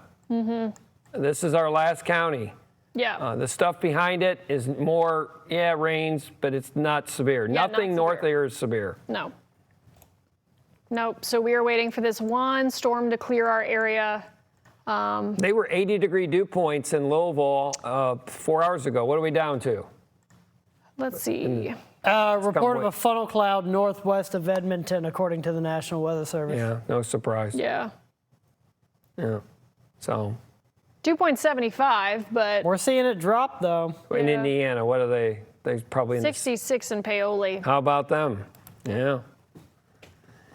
We're definitely going to feel those lower dew points. Those are on the way. Dew points drop tonight and into tomorrow, and then we have a few very, very nice days on tap. It's just unfortunate this time of year, in order for us to have a nice day with low humidity, you got to squeeze out the very strong dew points, the very high humidity, the high heat with a strong cold front like this and severe storms. So that's all the fuel that these storms were able to tap into this afternoon. And that's the downside of course, a daytime event. Is the fact that you have all of the daytime heating for these storms to latch onto and to sustain themselves. Because these storms just continue to move into areas that allow them to persist. You can see it much better on the Nashville radar, just for Mallory. The couplet is pretty strong. It's much stronger than it looks like on the Louisville radar. So if you're in your favorite radar app, go to the Nashville one, and you'll see the strong circulation on the north side of Edmonton. Yeah. So that's what we're looking at there. This is the lone tornado warning that we do have left. Technically, there's 2 of them because they had to move it southward to account for that change in direction. So this takes us until 6 p.m. Central Time, so 7 p.m. Eastern Time. But Adair County, I know you're under a tornado warning, but in my mind, you're not. This is Metcalf. This is a Metcalf storm. And Edmonton, you need to, whatever you need to do to get to your shelter, do it now. Right. It's heading towards the county farmers market, heading towards the downtown square, the courthouse, moving due south along 68. It's kind of almost paralleling 68. So people, this is an area you would see something if you did see. If you came up from the south, you would see. From the north, you'll see nothing, except, heavy rain and wind. And then that's it. We'll be done. This will be moving into the southern county. So if you have friends in Burkesville, I believe, and Tompkinsville, you might want to be prepared because this thing's still going southbound and it will not stop. They give it to this name supercell for a reason because it's a long track super thunderstorm. Yes, yes. So Greene County no longer under this tornado warning. They chipped that away. Good. That's all south of you anyway. Adair County, I know you're still included, but we're talking about this little baby sliver. And at this point, this is all moving south, as we mentioned, and not so much southeast. So it looks to be, unfortunately, heading right toward Edmonton, Kentucky. Ugh. I can't believe we're hitting 2 county seats. No. Edmonton, Cedar Flats. We have, let's see, 496. Yeah. Give them all these towns. I can only get so much. It's getting close to the Parkway. Right. Right now. Yep. So if you're approaching on the Parkway, listening to WHAS, just pull over and wait a few minutes. Let it go by Edmonton. Yep. So that is our last severe warning. We don't even have any active severe thunderstorm warnings. We have flash flood warnings. That's it. Yeah, we have a lot of flash flood warnings. And then this lone tornado warning. Does Austin? Is there a mesonet in Metcalf that maybe we have a webcam? Let me check. Just to get something to look that way. Right. You got to look north. If you're looking south, you will see nothing. Yeah. While we do that, we do have more video out of Owenton. Okay. So Owen County, Kentucky. This is damage from earlier today. We were talking about that storm that was moving out of Carroll County, heading through areas like Owenton and continuing to produce tornadoes. We've gotten so much video out of that general area today. So I know that's just outside of our viewing area, but that storm did begin right around Carroll County earlier today. So definitely a tornado, 100% chance. Oh yeah, well, and we've gotten so many tornado videos out of that part of Kentucky as well today. So unfortunately, signs of damage there. Also getting more damage reports from Grayson County, closer to the Hart County line from earlier today, where that tornado warning began, a different one. So starting to get more of those damage reports into our newsroom. Lots of pictures in the chat in Grayson County. I've got them in there. Yeah, lots of damage. I really don't know where they are, but you can just look at the pictures. That looks like a tornado. All the pictures I see there. So I'm assuming that's southeastern Grayson. Yeah, click on the photos and pull them up full screen because we have gotten off your computer. Oh, you want me to click? Yeah, click on the photos, just pull them full screen. Oh, there you go. This is damage in Grayson County. This is the Broadford, Wax area, and according to EM Emergency Management, a lot of these structures are vacation homes. Along the lake, the Nolan River. Yeah, so this is a lot of damage, and like you said, this appears to you to be tornado damage. That's a very, you can just see how the damage is going a couple different directions. I don't know if, Doug, you can see these. These are tornado pictures. They'll be going down there. Yeah. So this is courtesy of the Grayson County Emergency Management Thank you for those Office. reports. Yes.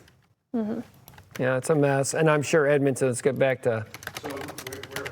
This area, do you have it? I know that I'm communicating with people down in that area, and they are going. What was the name of that town again? Broadford. Thank you. Broadford near WHAS. With a space, though. It's 2 words. Okay, Broadford. Okay, and I've been talking with some volunteer firefighter down there who's.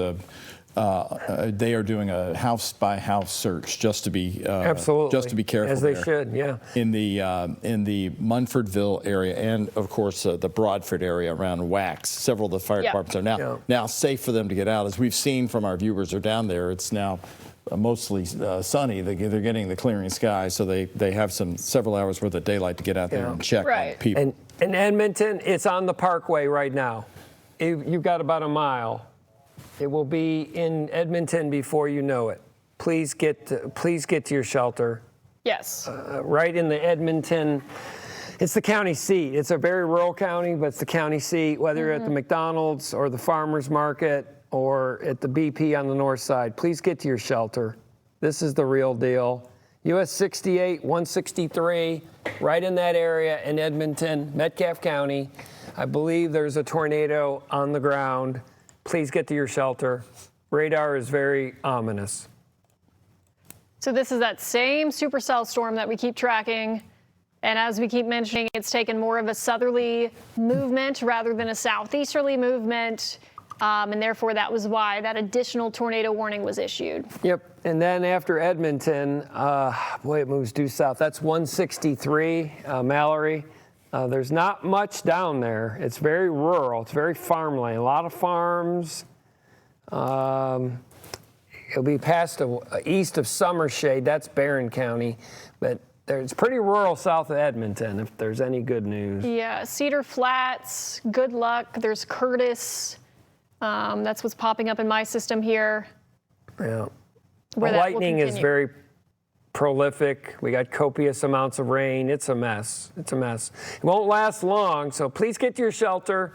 And in 10 minutes, you may see the sun, which is quite bizarre. Yeah. Yeah, so on the backside of this, much quieter. We are seeing some redevelopment of some showers, non-severe storms. Yeah. Behind this, that's nothing to worry about. We're watching for any kind of enhanced flooding issues. Of course, though, we already have so many flash flood warnings that remain in effect, so that kind of covers that risk there. Yeah, to be honest with you, they got part of Grayson, the southern part of Grayson, it's pouring right now. Yeah. I think you're in a flash flood warning as far as I'm concerned. Right. So that keeps falling over the same area, Mallory. Yeah, unfortunately, when you see kind of those training storms, these aren't severe, but as John mentioned, there's still heavy rainfall producers that are moving into southern Grayson County, back over to Hart County. So that can always be a bit of a nuisance with any kind of cleanup efforts and things of that nature. Yeah, it almost looks like there's 2 areas of rotation in Edmonton, more on the west side of town. It's not a huge city, but more on the west side. So basically from the parkways, I keep looking here, I'm looking for my map here, just from the parkways along 68 and a little bit west and about a mile or so west. And then there's another little area even further west in Metcalfe County. So I hope none of them are happening. Moving it's believe it or not, it's almost moving a little bit south-southwest. This thing has just turned viciously to the right. Yeah, and so I do want to give everybody, obviously we've been giving you a play-by-play of the movement of this, but if you just need that clearance, Greene County, of course, was cleared. Adair County is cleared from this warning.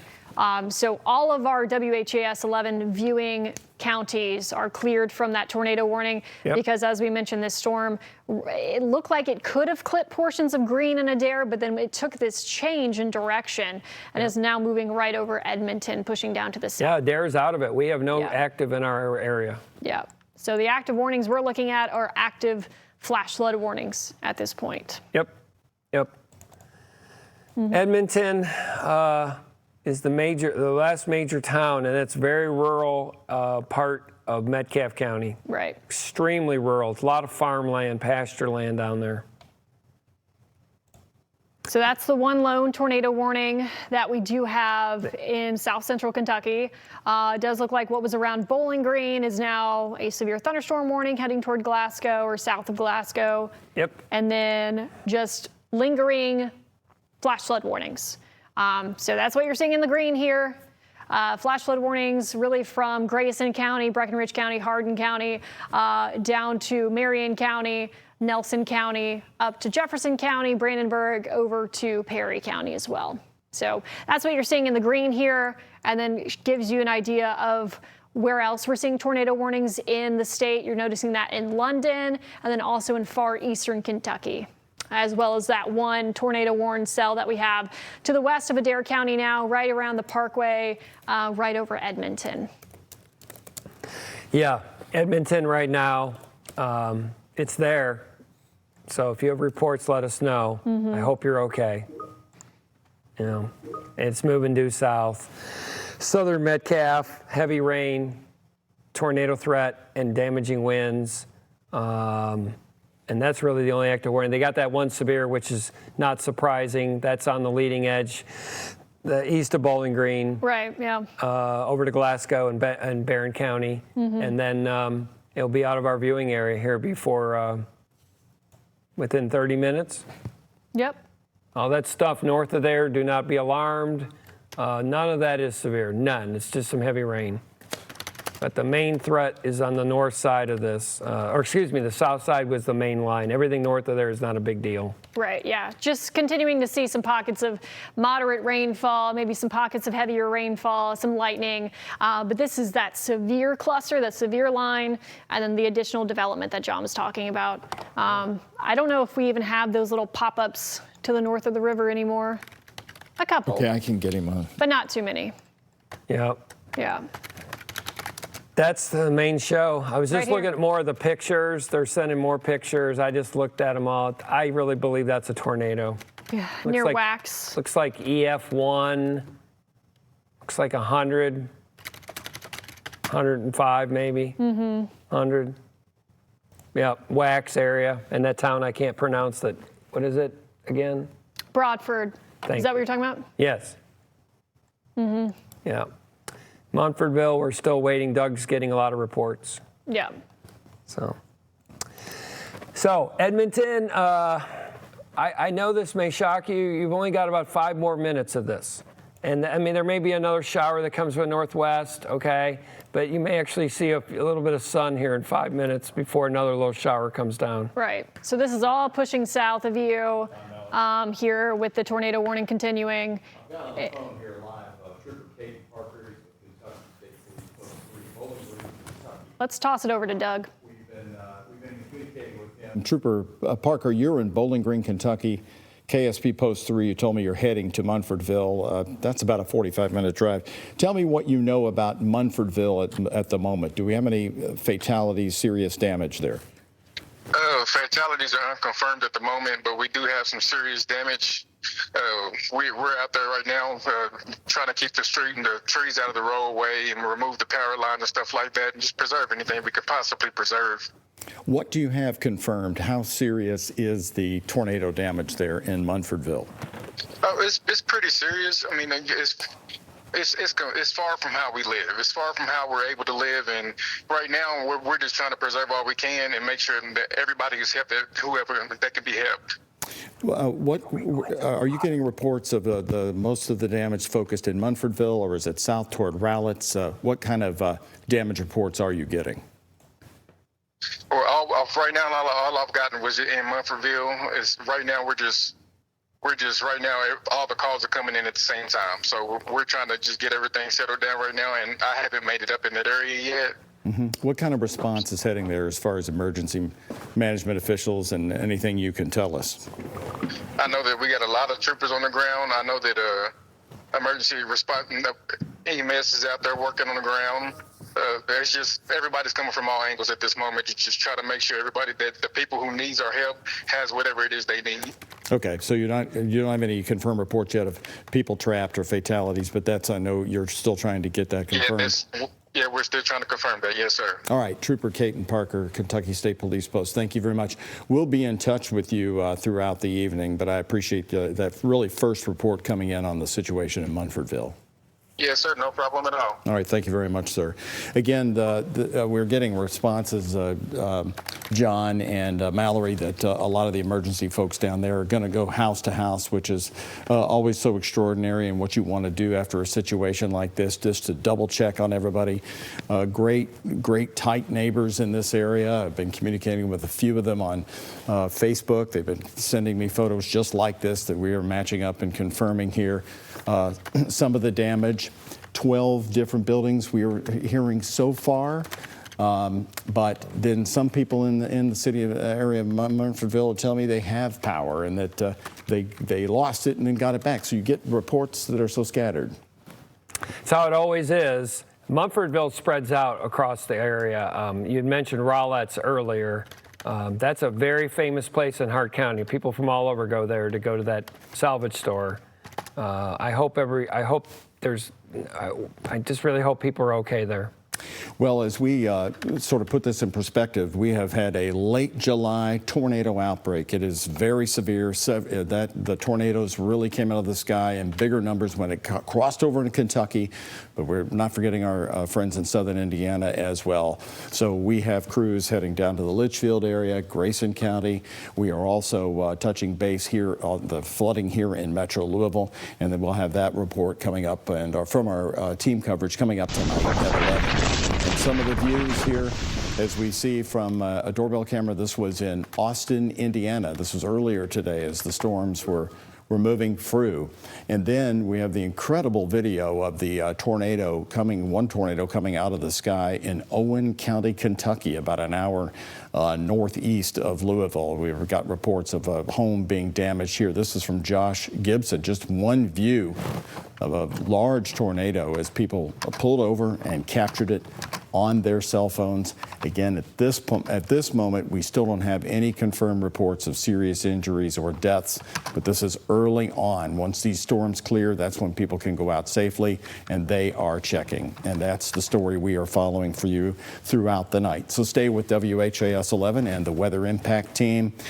We will be bringing you the updates and also that forecast coming up for the next few days as the National Weather Service teams will be going out to confirm just what has happened here in late July. I'm